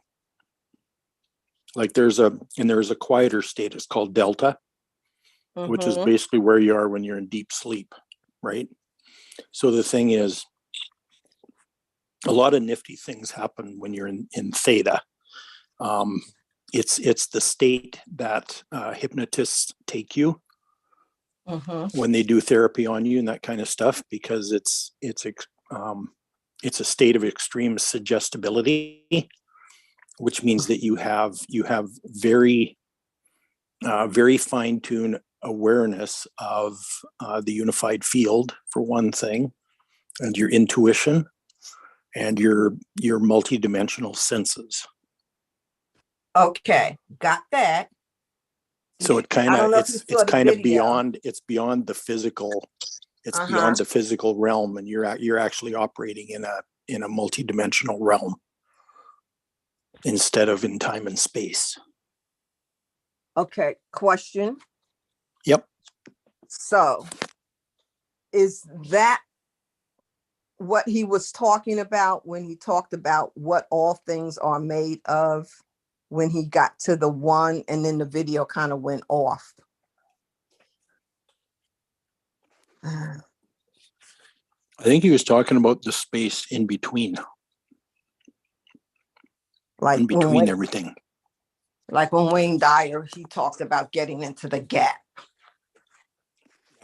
Yeah, there's been a lot of different ways of describing that. In this group, in the mornings, we've referred to it as the void, or the in-between, or the neutral.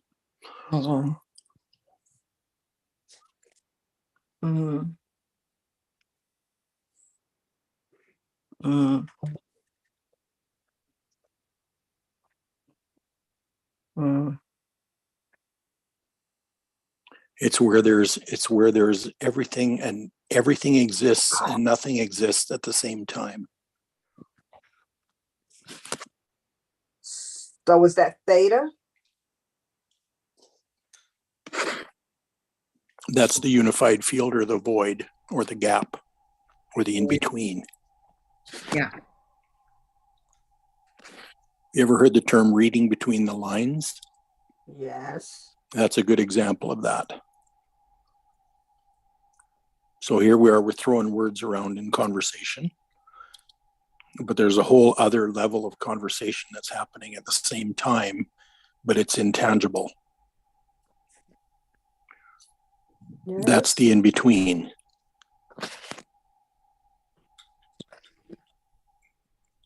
Can I it's like the unspoken content of the conversation that's happening. Yeah. Ebony?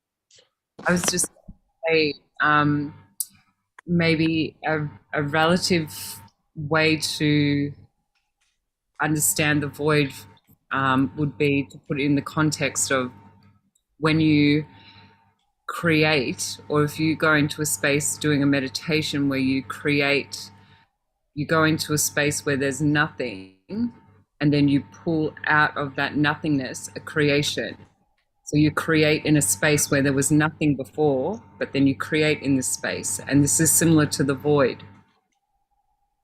Does that make sense? I like that. That makes sense. Yeah, you got it.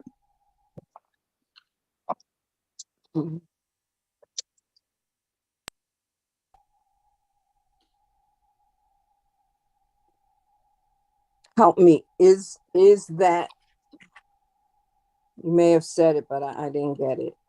The unified one, is that all the same? Yeah. Yeah. Okay. It's also all that is. Because it's everything. And it's also capital C consciousness. Yeah. All it is, has, and ever will be infinite consciousness in motion. Yeah. Let me taste that. Yeah. Infinite consciousness in motion. But it's not yet in motion. It's not yet in motion. But there's a mighty potion. And it is. And it is. It is and isn't at the same time. That's right. As we focus in it, on it, of it, it moves as we create what we perceive. Am I there? Am I getting there? Yes. Yes. Is. So here, a practical example, like how we can feel it, how we can notice it, how a very simple way to look at it. Have you ever been where you don't understand what a word means? Mm-hmm. Mm-hmm. So that space, right? When you don't know the meaning of the word, what's in that space?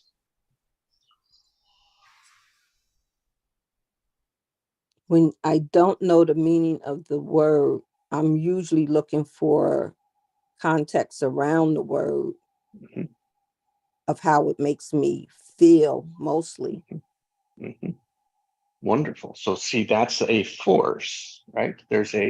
You're going back to your experience, but if you just think about a word, not knowing the word, there's a void there, right? There's a meaningless, there's nothing there that you can attach a meaning to. Right. I'm there. And when you know the meaning of a word, there's already a meaning to it, right? And the contrast, like something versus nothing, is the difference between those two. Right.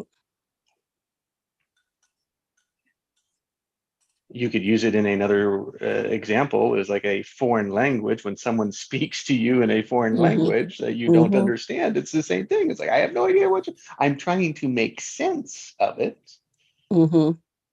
No, but in all reality, absolutely, there's nothing really there, and something, you just don't know what it is. It's super conscious communication. Mm-hmm.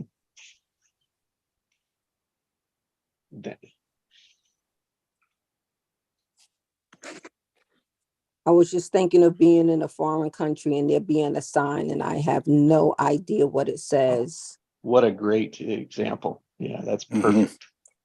Mm-hmm. It's like, right? Yeah.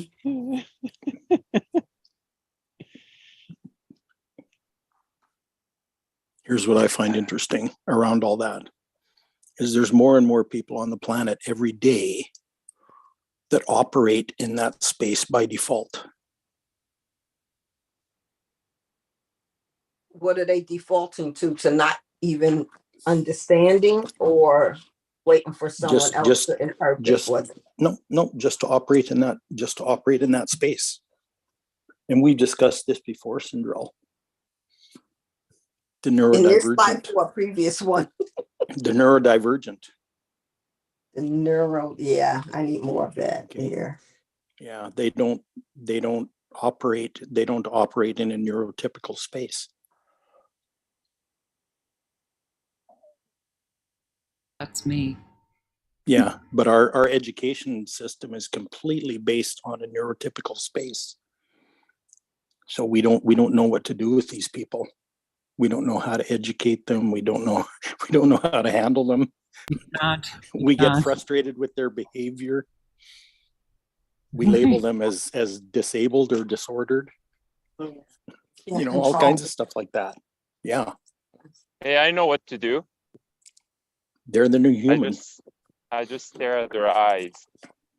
Yep. Ooh, that's yummy. Well, you can communicate with them, Pascal, exactly the same way as you communicate with your son. Non-verbally. You got all kinds of that stuff going on. It's just we just see things differently. Yeah. Yeah. Yep. Yeah. Wow, that's beautiful. My son was going through a heart pain and there was nothing I could do, and he really didn't want to show his pain to me because he's supposed to be strong and resilient, and yet he was sharing. And he hugged me, and I gave, of course, my mother hug, like, let me give you all the love that heals all the pain and that brings you through, and just let love overwhelm you. And then I stood back from him and he went to step away, and I held him like just at a, just away, like about half a foot away, and just looked into his eyes. And I could see the change in his eyes, that he got more from me looking in his eyes, communicating even more than he got with the hug. And then I could see, like when we go through a meditation and, the shift is still happening. I saw him moving like in slow motion for about a good 20 minutes, because we were moving him from one place to another. And I could see, that he's deep. He is deep, in a spiritual way. And I could see how he was shifting. I thought it was such a blessing to see that my biggest and greatest and grandest intention that I could not make happen just by like fixing everything, I was able to give him the ingenuity, the unspoken ingenuity to receive and be in the choice of his shift and be okay. How rewarding that was to know my own authority, and for him to receive and work with that which is really his. It's like one fire igniting another fire to be bigger. And it was amazing. And then I went back to my mother work and was organizing this kitchen. I was like, this stuff is great. What you talking about? That stuff you did with him was mother work. Yes, it was great. That's the greatest mothering you can ever do, right there. So rewarding. Yeah, and don't underestimate what was in that hug either. Oh, no. It was the heart. Boy, oh boy, oh boy, oh boy. It was the heart. Yeah. Yes. Yeah. Oh, you have the power. Yeah, I emphasized a lot more who I am to my son than what I do to my son. And it's that umbilical cord, though the female has the umbilical cord, you have an umbilical cord of feeding him the ignition of awakening, of to make, to do what you can to honor and guard and protect, that he never ever forgets who he is. Never forget who you are, and for him to come up and know that he is humanly divine, divinely human, any way you want to put it, but for him to know, as we call others divine, that he is divine. I love parenting. This thing called parenting is parenting grown kids is like awakening even so much more in me, because when I was raising them, I was doing the duty of parenting and making sure the knees got clean when they got scraped, and the feed and the bottles and the scheduling and the schooling and the homework, it's the duty stuff, and of course it was all done in love. I would never have had all of that kind of energy without it being unconditional, infinite love. But to be able to do it by choice, and it just makes me a better person, like every day. And my kids call me like, I thank them. I thank them. I said, thank you for letting me, be in your space. And they're like, of course, mommy. I said, yeah, but it is nothing to be taken for granted. And they were, well, thank you for letting us be in your space. I said, I'm mama. Mom, I'm always mama with space. I always got space for you and everything that you go through. That whole processing of unlocking, like the gifts of your children, and then nurturing them out of them, like, and seeing develop, and really tapping into their true nature, like, was something really enjoyed, because each of my children have been so different. So finding what brings them joy and the things that make them excited, and really tapping into that and bringing it out. Also set an example of what, like, we as adults, and for myself, need to be continuously doing as well, because as you know, like, all of our needs change and we grow and we learn, and then finding those things in us that make us happy, and learning new things and trying new things. It's like that whole wheel of nurturing joy and love in ourselves. It's like it would really woke me up to that whole cycle. It's ongoing. Yes, yes, yes. Celebrating every day. Like today, I'm finally gonna go break my schedule and put my feet in some sand. That is what nurtures me right now. Yeah, beautiful. Feed your soul.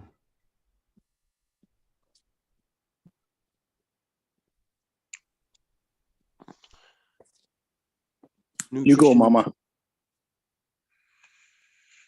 Give that soul some nutritious nourishment. Receive it. Give yourself permission to go deeper, way beyond you've even possibly even currently imagined. Oh yeah, relax into that. Oh yeah, give yourself permission. Oh yeah, put the key in the ignition. Ooh, what's that? That's intuition. Ooh, silence, time to listen. Ooh, can you feel that heart? Yo, I love you guys.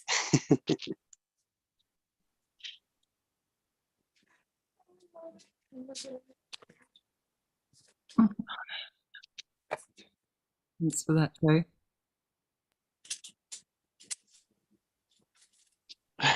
Big love.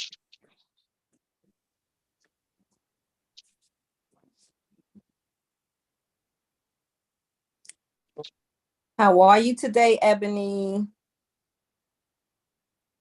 I'm good today. Thank you. How are you? I'm good. I'm good. Sounds like What you're do you? going to stay ahead. I didn't hear you. Oh, I just said it sounds like you've got a nice day ahead. Yes. Mhm. Yes. Totally unplanned. I love how relaxed you are about that.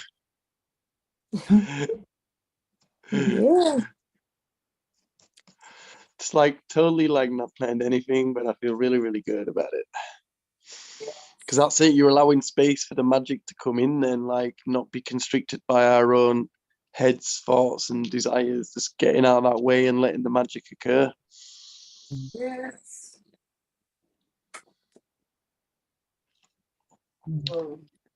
Yo, Ebony, why don't you share with these guys next mission? Yo, Syndril, did you get your dragon, yeah? No. Yo, we've got the meditation. It's on my Facebook, yeah. It's on there, yeah.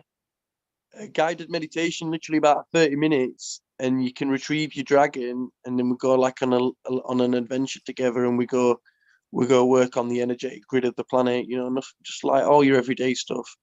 And You going fast. Point is, yeah, like all my date, your guys, I don't know if I've broken this down yet, but I did on the last time, if I did on the last time. But yeah, yo, this is it, yeah.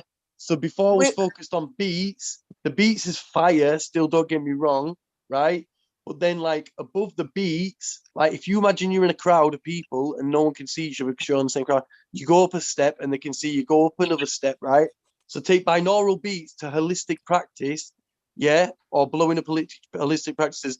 Take holistic practices to retrieve your dragon, yeah, or maybe even frequency revolution, and then maybe even above that, retrieve your dragon, because they all interlink with each other. I do. Do you know what I mean? But it just gets more and more exciting. Okay, my friend. Can you put the link in the chat so I can get to it? So me finding my way around on the web. That's the response you want, guys, yeah? When you know that the person is ready to fucking fly the dragon. Yeah, I'm gonna send you the link. I'll put the link into the group chat, okay? But literally, I rebroadcasted that live stream, yeah, and it's everyone's still like, oh my god, I got my dragons, you know, like so. Literally, I can just I could even just be pumping it out on a daily, you know, like any live stream really. But people were like engaging, loving it, giving the word of the day, you know, it was fire. I love that. So the next mission is all about connecting with your dragon. So we're going to be pulling out the values, the soul values in the dragon heart, and reflecting on those. It'll be interesting.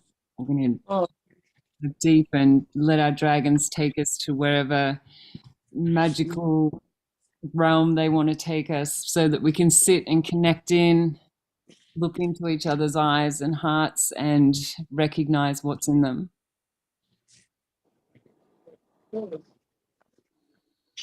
And when would that be?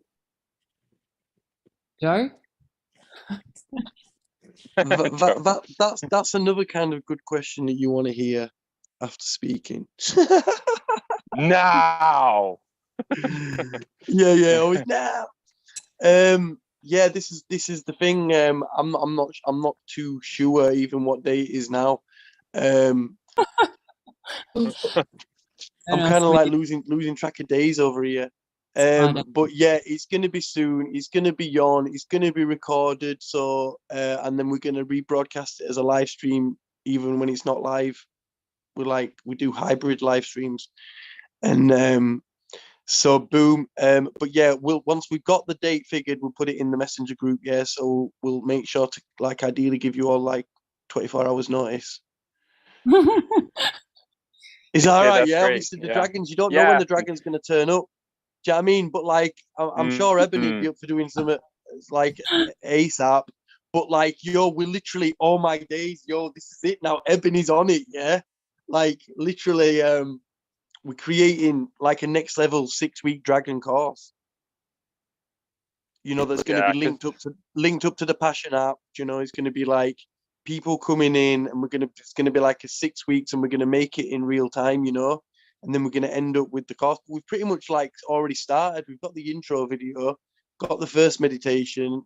So like already got a few of the videos made. But the point is, yeah, like this is what I've realized now as well. Yeah, because like I'm going to be working with these people with holistic practices and their own practices and helping them blow it up. The way I'm going to help them blow it up is I'm going to help them create their own automatic clients offer, you know. So then we're not only gonna have holistic practices, but then we're gonna be helping them create like next level offers. You know what I mean? When it's gonna blow up, you know what I mean? But like they're gonna be like tailor making it to them, you know. So like everyone that's approached me with an holistic practice so far, they've all got different modalities, all got different things, and they're just kind of bolting this on, you know, as a bolt-on service, yeah. And so that's it. So then it's not like everyone's gonna have the same copy and paste flipping offer. It's all gonna be unique and specific, you know, like to them, you know, and to what they'd love to do. All my days is coming together now. It's coming together. Good work, Joe. Put a fair bit of energy into it. So it's good to see it all coming together. Oh yeah, it's just so, yeah, it's just amazing, man. And just to be like, this is it, like the team, building the team, you know, building together, growing together. Yeah, that's a crucial element, you know, a crucial element that like recently been blessed with you guys. Oh my days. But yeah, it's coming together, lining up, and it's really, really exciting. Like what the creation that we're doing, like what we're creating, like wow, it's getting more and more like magnificent every day. And normally, like when I'm on this vibe, like I notice like Agent Smith start popping up, you know, like try to fucking bring my vibe back down. But I mean, touch wood and that, like, I've had a few instances that could have done that, but it's not happened, you know, energetically where I've like, do you know what I mean? I'm on it, and I just just keeps on, you know, building up and building up. Mhm. Oh my days. So you shifted Oh to a yeah, the point. shifts are monumentally deep, man. Shifts are monumental. The growth, the clarity,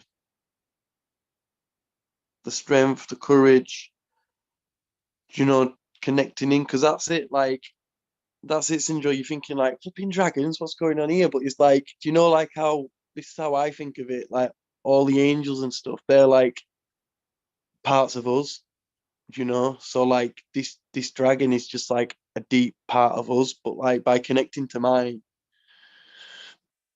because they're always with you then forever, do you know? Like, obviously it's all in the imagination, you know what I mean? It's just like Hook, like, where's the food? Just imagine it. But point is, it's opening up, like Pascal said, it's allowing him to go back into his innocent kind of pure imaginative space. You know, it kind of unlocks that. And then I feel like it's probably a placebo, but I'm not bothered. But like, I do feel like a dragon energy, man. You know, like, I feel like a deeper kind of, like a deeper kind of anchor, you know? Mm, But it's all in yeah. my head, but obviously that's it. That's the best bit. What is it? It is what you make it. You go Yeah. create it. But So I if still you're, think as well. Yeah, go on. I was just going to say, if you're a multidimensional being and there's different realms that we can access, there's no reason why it isn't real. And the psychology Exactly. behind really is that the dragon is a metaphor for so many things. Like the first point of call being, it's like we were talking about, being able to access that space, like that is the void, right? We're so distracted in our everyday lives, and we have been taken away from our imagination and not being really taught to just be. So by utilizing this space and utilizing and activating our imagination, we're able to access that void. We're able to access this space that we've been cut off from. And that starts the remembering process of all the possibilities. You know, there are endless possibilities. And when we do this collectively, there becomes even more possibilities to play with. And that's what life's about, playing and creating and being in a space that allows us to just be and remember who we are, create from that space of just pureness. And so that's what we're doing essentially, is tapping back into that natural resource that we've cut ourselves off from, being busy humans and living in a world that was designed for us, opposed to playing in a space that was created for us to create in. That's the way I see it. Yeah, I love that. Mm, Nicely done, Ebony. yeah, something's happening here in my brain. So thank you. I can feel So movement going on. yeah, it's happening. I'm here for it. So Sindrell, are you having a mindgasm? yeah, I think that's what's happening. And I just want to say, y'all really fucking me up this morning, and I love it. Yo, yeah, I'd just like to say one thing though. Yeah, you just reminded me of Ebony, right? Like, someone really close to me, I was doing the gene keys with them, right? And it came to their attention that, like, they don't really have any dreams, you know, they don't have any goals, they don't have anything that they're excited about creating. And then I was listening prior to that, about an hour before, about like Kevin, and they were talking about, like, if you're not creating, you're not got your goals, then you're going backwards and you start feeling depressed and you just feel like you're existing. So like, I feel like, you know, working with people like this that have like, that are on this path, that are aware of this, but like the heart's been shut down, you know, through sadness and stuff. So it's literally like it's covered up them layers. And I think that's an important thing, because I reckon there'll be people that like, yeah, just get it and are on it. But then others where they're aware of this, but like just they're not. Yeah, they don't have the dreams to just like awakening people's hearts. Do you know what I mean? To like actually like, yo, what is in your heart of hearts? Like that was one of the original ideas, wasn't it, Craig? Like really figuring out what people's real deep true choice was, like actually unique to them, not just because they've heard it from someone else say, yeah, I want to create a business that I love, you know, like actually what's in your heart, you know. And that's what we was like focused on in uncovering, because that's when the magic. Yeah. Yeah. So Right. definitely I'm thinking like a course around that, like around like maybe for the older generation, you know, like that you know, you know where I'm going with this, don't you, Ebony? Yeah, I do. Yeah. It's just removing the layers. So let's see what happens off this next off the dragon heart activation, because this one's going to be activating that heart center and pulling out the reflections of self in the heart space of the dragon. Essentially, there's a whole thing behind this as well. So I'll be interested to observe what extracted and how we can do this, Joe, to create a powerful program that assists those that have lived a bit longer on Earth and have those extra layers. There has to be a way. There has to be a way. Definitely. Because it's like it's Working just on it sad, right you know, now. like when I'm creating my dreams and I'm living it, you know, and then you've got someone really close to you that says that like, you know, I don't even know what my dreams are, you know. Okay, you hit a spot there. So many of us don't even know what our dreams are. No. But I feel like I just stepped into like I missed some classes or something. I kind of get the drift, but I don't have great concept on everything that you're speaking about, but I'll still hang around. I'll pick something up. Thank you. You know what it was I was doing my gene keys, yeah, and my mum won't mind, but it was with my mum, you know, and I was doing it and was talking about it, and in that it was talking about like her specific gene keys, and you know, like we were talking about dreams and that, and she just said like, I don't feel like I've got any, like a lot of her dreams are just involving other people and making sure that they're happy. Like a lot of her focus and attention and energy goes into that. So it's like there's nothing left to be like dreaming and excited about. I can relate to that like, one. obviously that's my mum, you know, and obviously like so here. it's even more you want to like obviously do what you can, but then we just got to love them for where they're at and who they are, and just love. I think as we raise the vibration individually as well, that assists the people that are close to us just by being with them.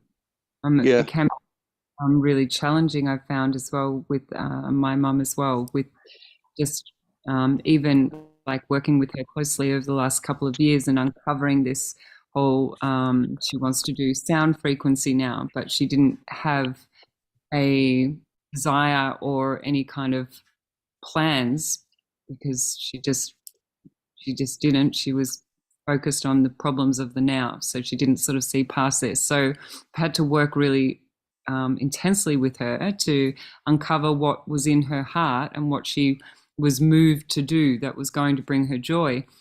But she still will default back a lot of the time to being in a problematic situation. So then we go to and fro. It's like she goes to this default program and then she'll come out of it every now and then and be like focused on what she can create. But it's a tricky one because this programming is so deeply instilled in her. So to peel back the layers it's been intense. There's got to be a way. And with the dream, with the dream, It's Go on. structure. It's structure. It's structured. And the older we are, meaning the more experience we have living in the structure, the harder it is to get out of it. Yeah. So structure, the structure is, as a child, you believed you couldn't have what you wanted. That's the structure. That's the deep-rooted structure. So the longer we've been running away from what we want, we run away from it. That's the structure. Yeah, I've never I can't have that. I'm not deserving of that. I'm not worthy. I'm not good enough. All those things, those woundings are in the way of that structure, keeping us from even peering behind, well, could I? Yeah. And like you said, it's that pattern, that conditioning, that deep-rooted fear that took place right at the moment that a child was transitioning from a feeling being, an emotional being, to a word being, to a thinking being, to attaching words to it. Yeah.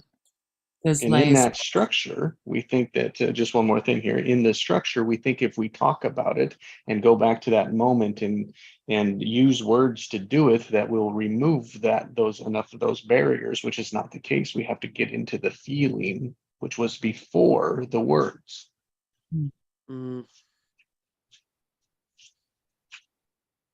That's where the shift has to happen, is in the feeling, to create new words around that experience. Then it flows. Redefine. So that's the structure that's happening. That's the challenge of our. Yeah, it's not even redefined. It's a matter of creating a whole new structure from scratch. Yeah. But like you say about the that you can actually live in. Like those patterns are bad. They might just need cleaning out a little bit. They're still good patterns, but we just need like flushing out with the negative frequencies that are pulling in.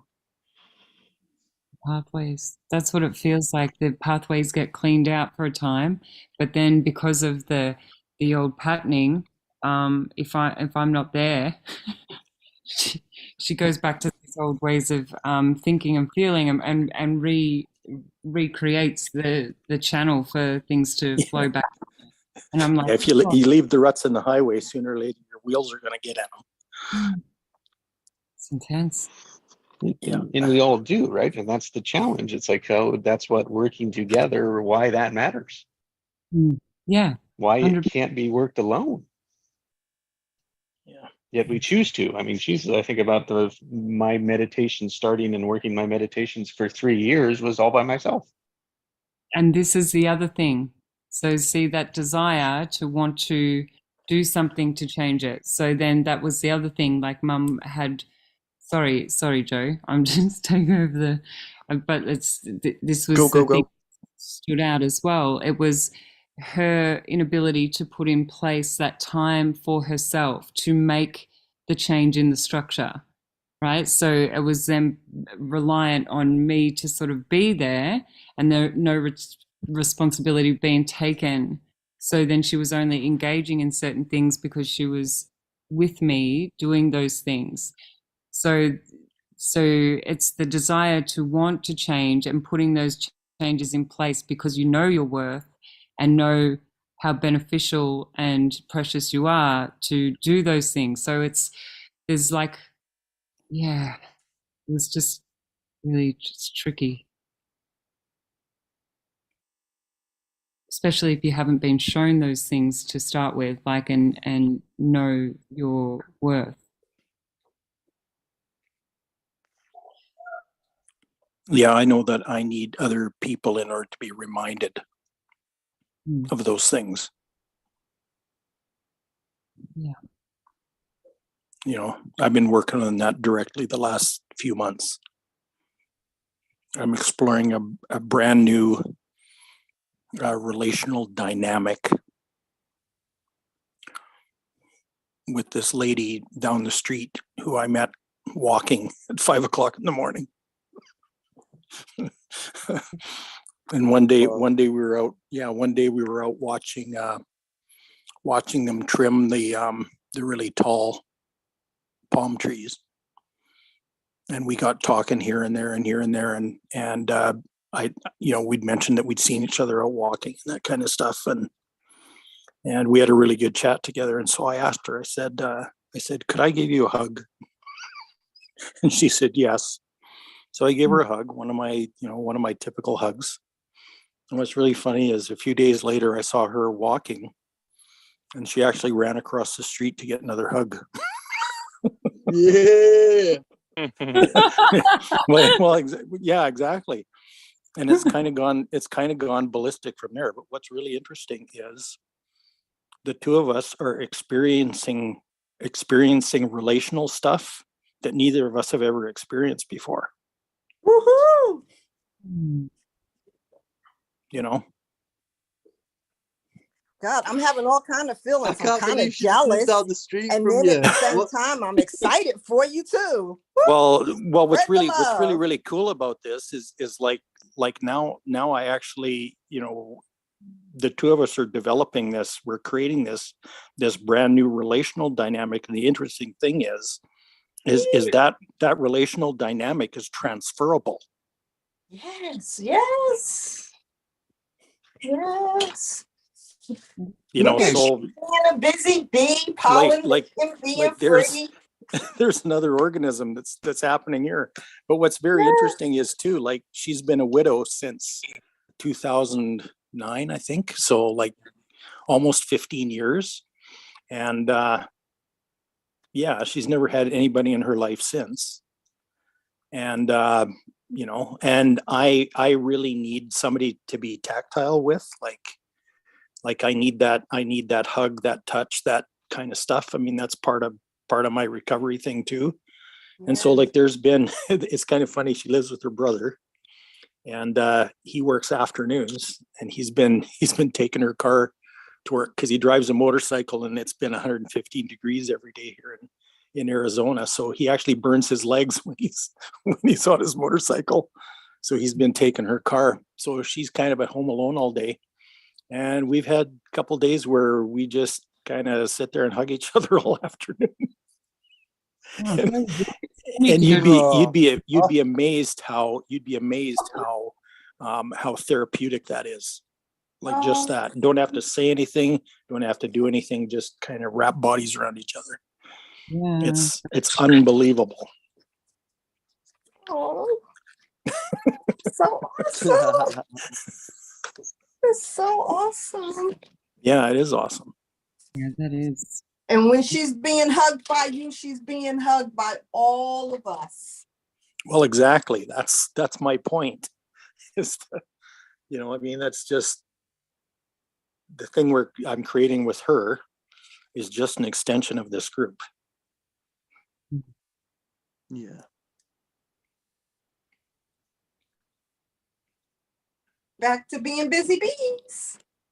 Yeah. Well, back to being still. Yes. I mean, that's been the key.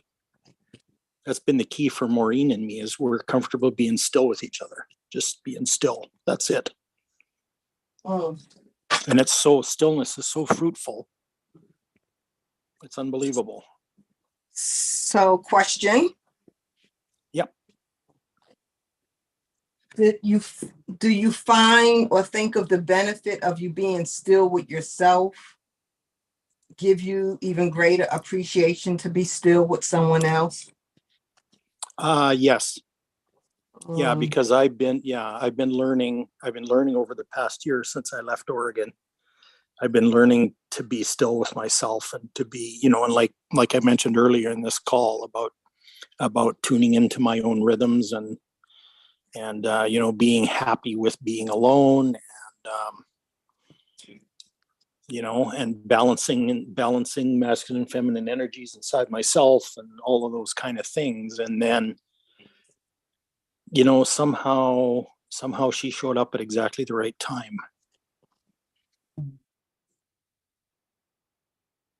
And I had to pinch myself a few times and say, oh, is this really what my heart really desires? Right. Is this part of that? Because I didn't recognize it right away. That is so cool. That is, I love this. Yeah. So needless to say, I'm learning a hell of a lot very quickly about all this stuff and about all the dynamics and that. And yeah. I'm so happy for you. You have a hug buddy. Yeah. Well, yeah, exactly. Yeah. And the timing of that is interesting too, because it's been 11 months since I left Oregon. And, the recovery phase didn't really kick in until I left there. But I basically left my whole old life behind when I got in the car and drove down the street and didn't look back. And and it's amazing to me, how many of my heart's desires have been manifested.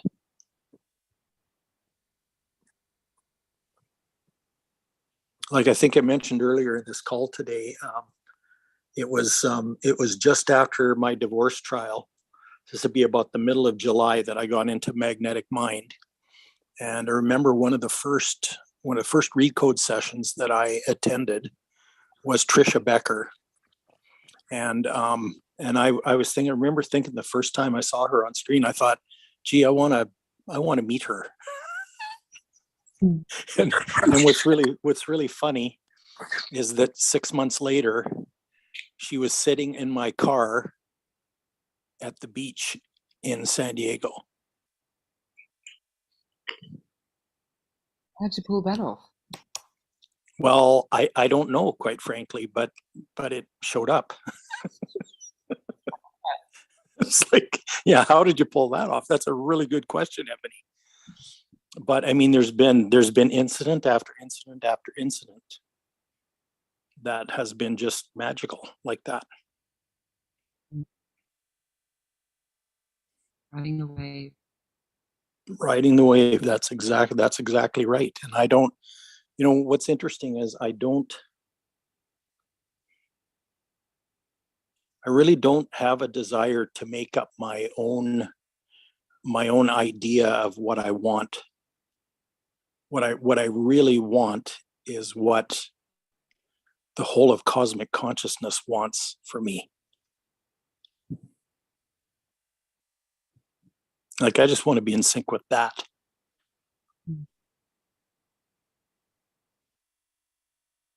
Because that's what I want too, really. All that's written on my heart, and it's all there. So to just be, is that what you? Yeah, just to be, and like Maureen keeps telling me, day by day. It's like, don't bother defining anything. Just enjoy it. Just be in your joy.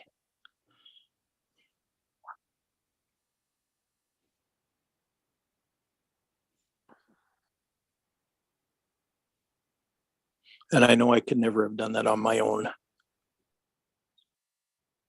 Without you guys, without her, without, it's been really magical and easy, effortless.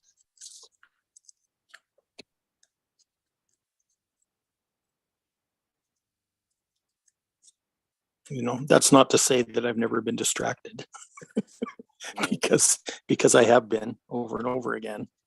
But it all comes back to that. It all comes back to being still. So how can we incorporate the lessons and the knowings that you've come through for these programs for people that are have lost the dreams or haven't got the dreams? How can we do that? Is there any ideas on or brainstorming around this, given your experiences and what or you've come or through? heartstorming? Yeah, heartstorming.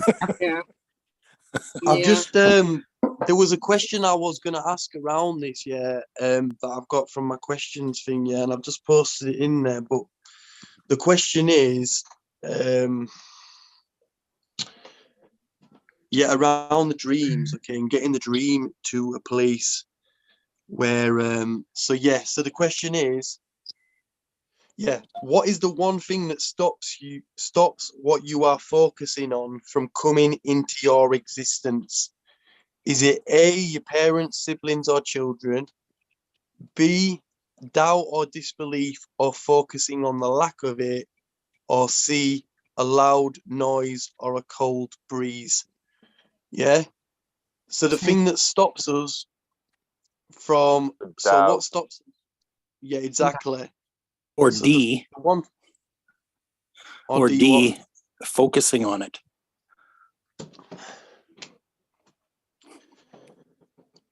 What is the one thing that stops what you're focusing on from coming into your experience? So doubt, disbelief, or focusing on the lack of it, yeah? Or focusing on it. Or focusing on it. There's Craig's little additional piece. Yeah, I get that. A dream or a desire is in the sweet spot, though. This is the important bit, yeah? When two things occur. When the dream is big enough to excite you, but also small enough that you believe you will get it. Yeah. And you know when your dream is in the sweet spot because you feel really, really good when you think about it. See, the thing is, what's interesting about that Trisha Becker story that I just shared, 6 months later, she's in my car. So what's very interesting about that to me is that I never focused on that. I never focused on it at all. It just showed up. But you had that desire, and you sent it and transmitted it, but you had no That's right. resistance. It was not but I might have focused on it, but it was not a conscious focus, is what I'm saying. Well, like, I want to meet Trisha, you just had the thought, had the desire, sent it off, let it go, and the universe, that's it. It still came through as a desire, didn't it? Yeah. Oh boy. But I manifested that experience in that initial stage when I said I'd really like to meet her. And that was all it took. That was all it took. Asking it is given. But that's it. When that's it, people want something, but then they're thinking about the lack of not having it. Then or trying to achieve it or whatever, right? Trying to force it, trying to get it, trying to go after it, blah blah blah. And then our job is just to show up, meet the universe. I didn't go after that. I didn't go after that at all. You just showed up. You knew you were going to that event, didn't you? So the universe was like orchestrating it all, Yep. Then you went on your journey, and it was like you think you were creating it. It was more like watching it, like it was like pre-created.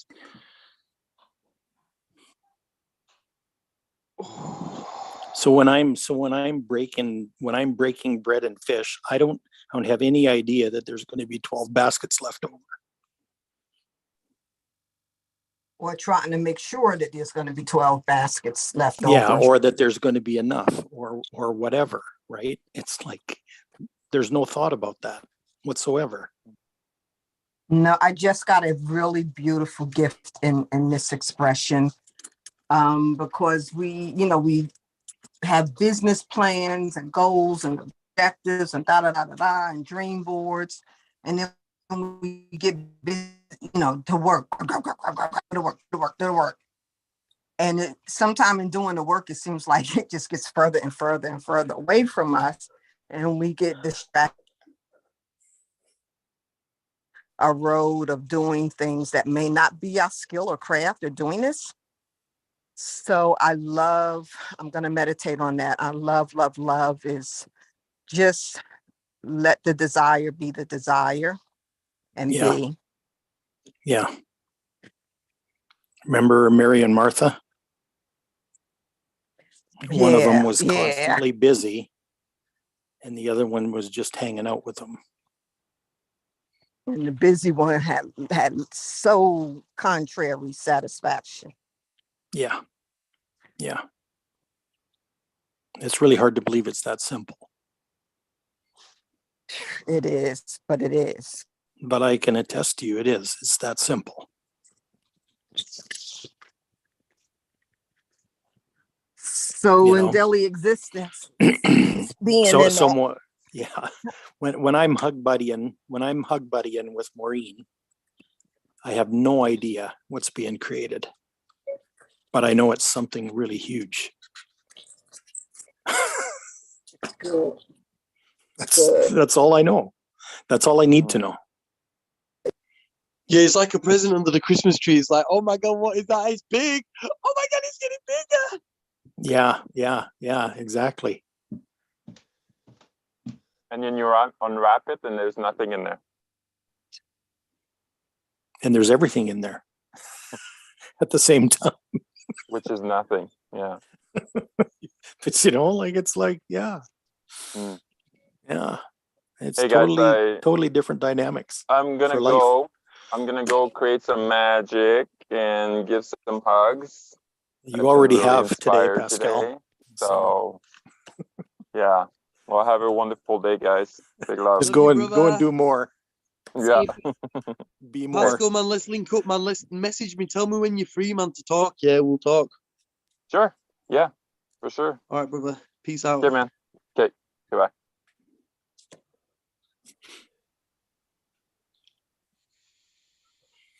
So wow, it's really interesting where this has gone today.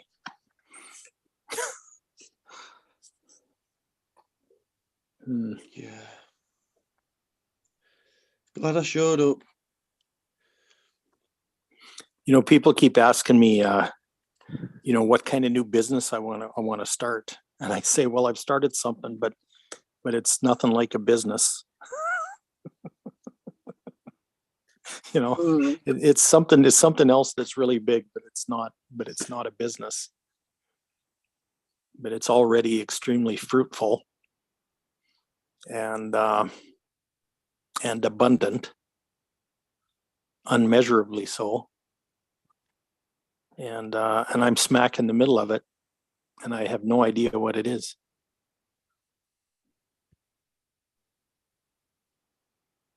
And I kind of like being there.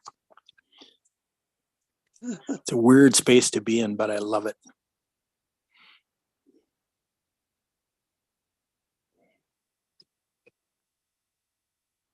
Ooh, I just got something else. There's so many nuggets. Oh yeah. You know how people say, well, why should I come with you? Why should I sign with you?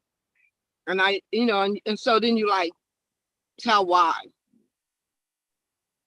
But I just don't do that anymore.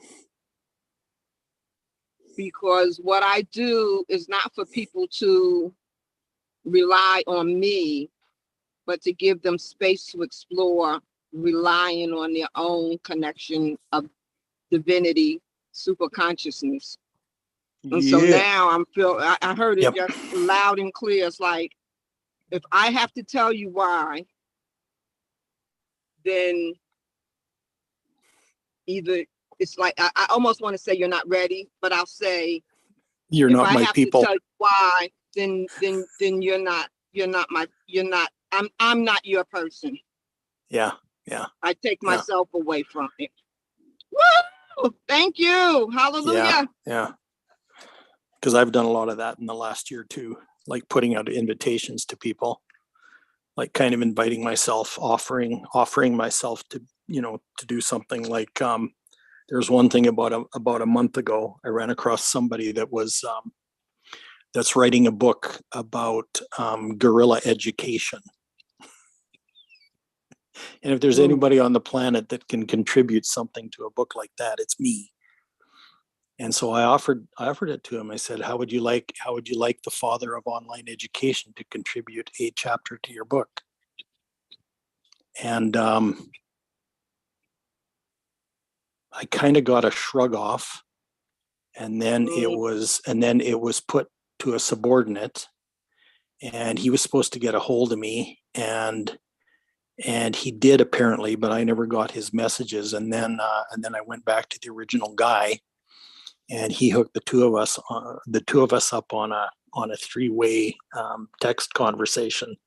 But I still haven't heard back from them, and I'm going like, good grief. I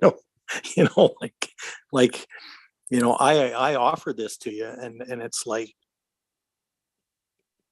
the ball got dropped, and I'm going like, okay, that's interesting. They didn't recognize, see it, appreciate it for what it was. Exactly. God, they're just overwhelmed with their own life as well. But that's it. Well, the right or something, people yeah. at the right time. We're not here to convince anybody. Like the fewer people we've got coming through, the more it's like that. Like if we've got a flood of people coming in, then it's like, we don't have to convince anybody. They want to work with us, we want to work with them. Two-way. Yeah. We want to. And that's the thing too. If I was to have clients right now, because I've been contracting my whole professional life. I mean, pretty much since 1976 when I got in business for myself. But if I was to have clients now, I would really want quality clients. I wouldn't take on anybody that I didn't believe to be quality client. And throughout my working life, I took on I compromised for a lot of people.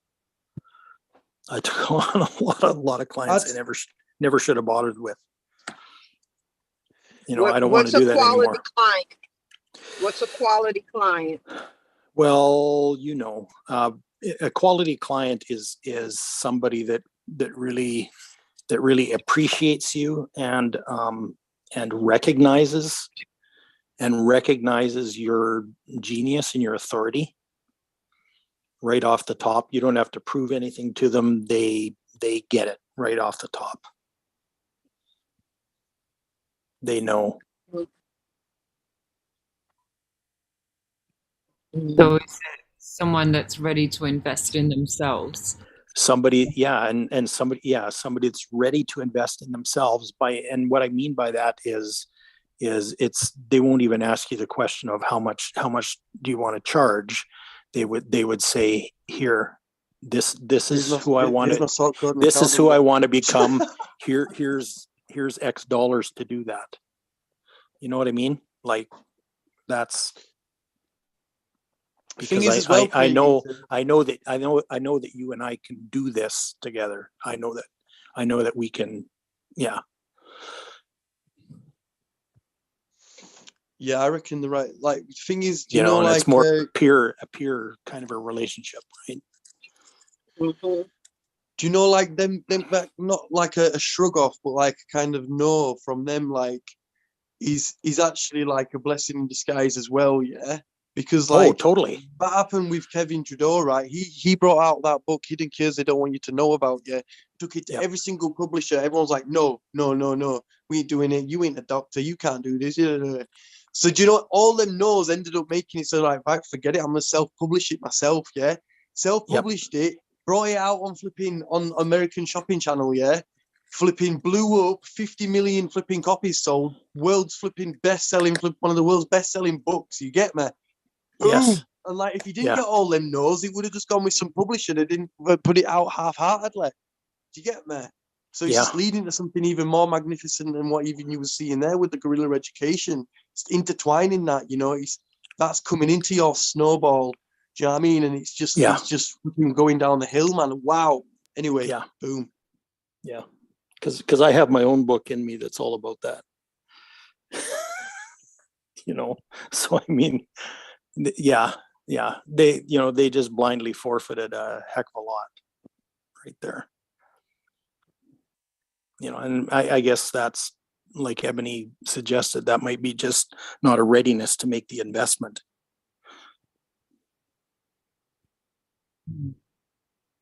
But I think as well, a lot of that old stuff is steeped in old structure, right? They don't know you already, Craig. Well, they do know me already.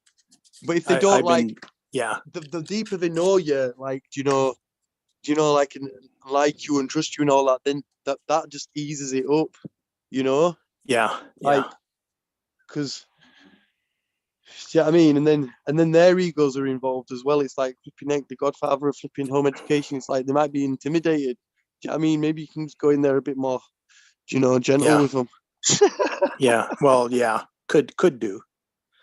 But you know that, but like Maureen running across the street to give me a hug in the morning when she sees me across the street, she knows damn well she knows damn well she can trust me, or she wouldn't be doing that. Exactly. I mean, those are the kind of people I want to work with. Exactly. But if you was doing that guerrilla education thing, you might not have had that space. You might not have met Maureen, you know, whatever. So like this is all, it's all divine. Yeah. Well, yeah, Divine and that's overnight. what I'm saying. Is that there's, you know, there's orchestration going on that I'm becoming more and more aware of.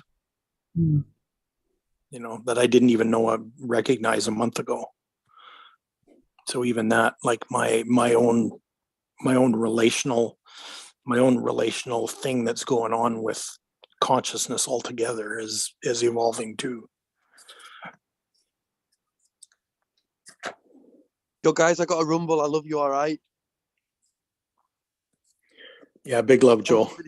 Yeah, thank you for thank you for being here you today. all right. Big love. I'll speak to you soon. Okay. Mwah, mwah, mwah, mwah, mwah. Peace. You got this.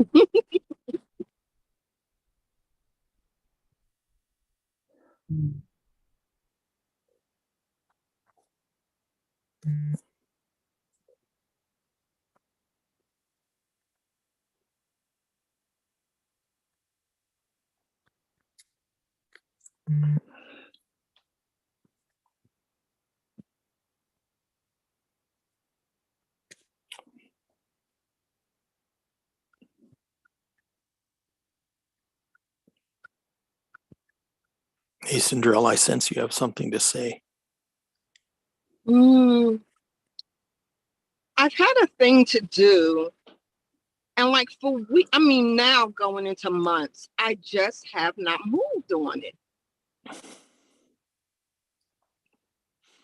And it's simple, but it's MMA, it's, you know, money making activity. I don't think I talked to you guys. My car was stolen. And so that has put me in, you know, it's a monkey wrench thrown into my pre-existent sense of security. Because when I got that car, I put enough in it so I could just have a very small car note, and I was paying it down, but it wasn't like a new car. And so still the current market value and the loan balance is pretty close.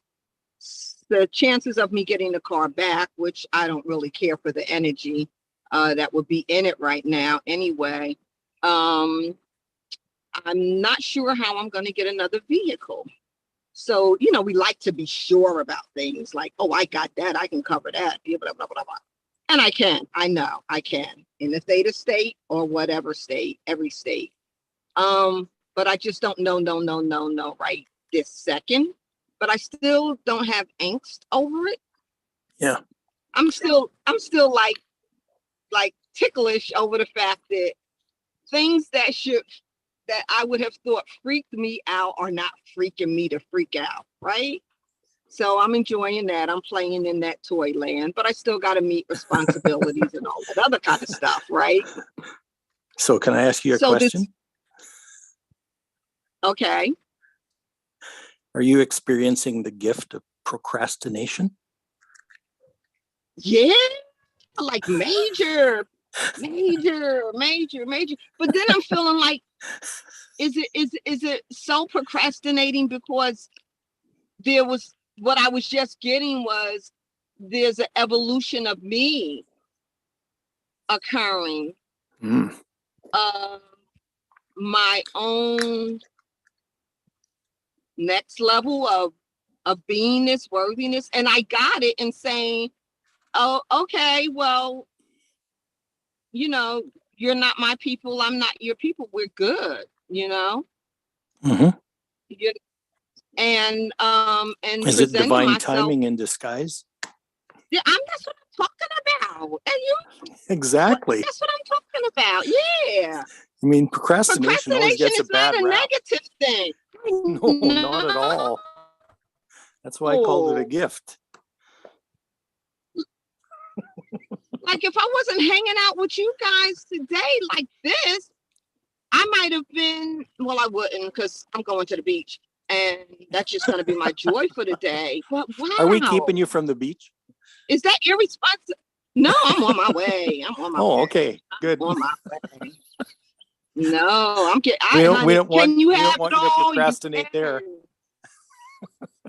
No. especially when it's calling your name. But I'm like, right now. You know how they have when you see the flower bloom and they move it up really fast, what do they call that? When you see the video of it and it's time lapse photography. yeah. I'm like having a time lapse moment right now. Right on. I'm like time lapse. Time bender. I'm like, yeah, there you go. Yep. Yes, I can walk. Yes, I do walk on water. Yeah. No doubt.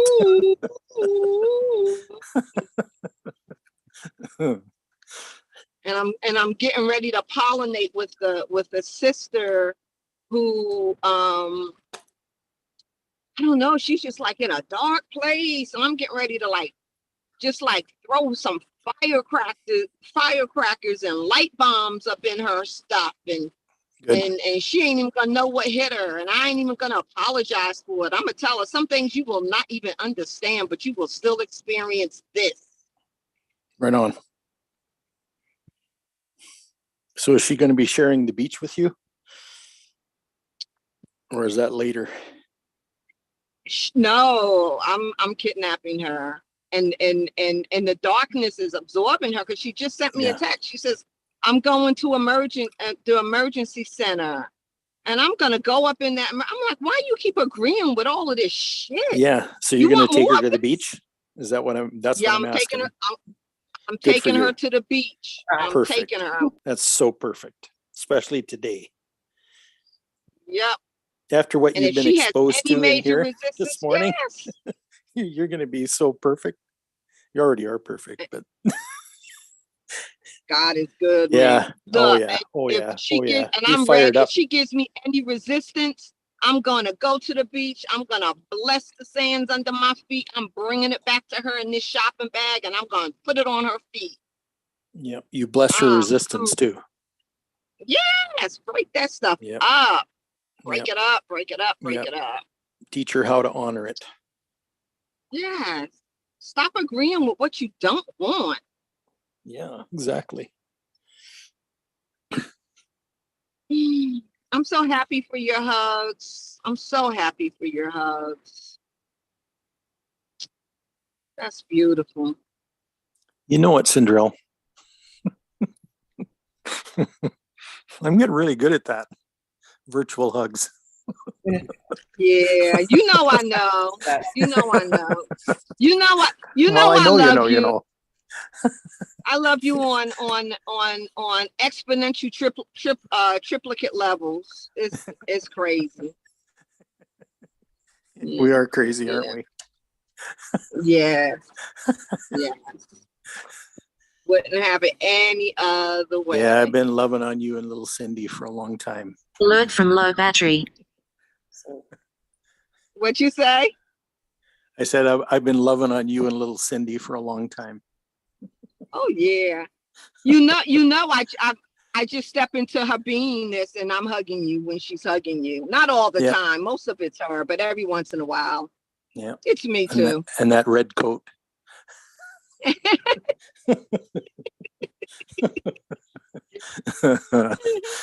Oh my goodness. Yeah, it's awesome. It's awesome. See what Ebony didn't say earlier, that we're the older people that are exploring all this stuff so that we can teach the other older people how to experience it too, Yeah. right? Yeah. I don't know how old anyone is in here. I'm just listening to experiences and yeah, hoping you can share your wisdom. Yeah, Cinderella and I are pretty close to the same age. And what's interesting though is we act about 20 years younger than we are. Or 30. I Or ain't 30. really trying to live no age. Yeah, that's me too. Who said what a 60-something supposed to act like? I love being 6 years old. 6 years old is Yeah, me too. good for me. Yep. Yeah. I'm with there. the wisdom. Yeah. Yeah. It's a funny saying that, isn't it? When people say, I wish you'd just act your age. It's like, well, what? Well, I haven't researched it. What am I meant to act like? Yeah. What does that look like? Yeah. It's funny. But you have inspired me to go for a walk at 5 o'clock, see if I can pick up a hug. Yeah. I'm going to integrate that into my daily routine. It's just magic. Well, I'm going to leave you guys with a big, big hug. And I love you. Coming back at you. Peace. It's nice to speak with you, connect with Have you. a I great love day your at the beach. energy, Ebony. Thank you. Yeah. Likewise. I look forward to connecting on other nights as well, or days, moments. Yes, I'm day. I'm day here. You're night. Where are you? Sorry, before you go. I'm East Coast, USA, Maryland. You're in Baltimore, aren't you? I'm Southern Maryland. Certificate. Yeah. So what beach are you going to? I don't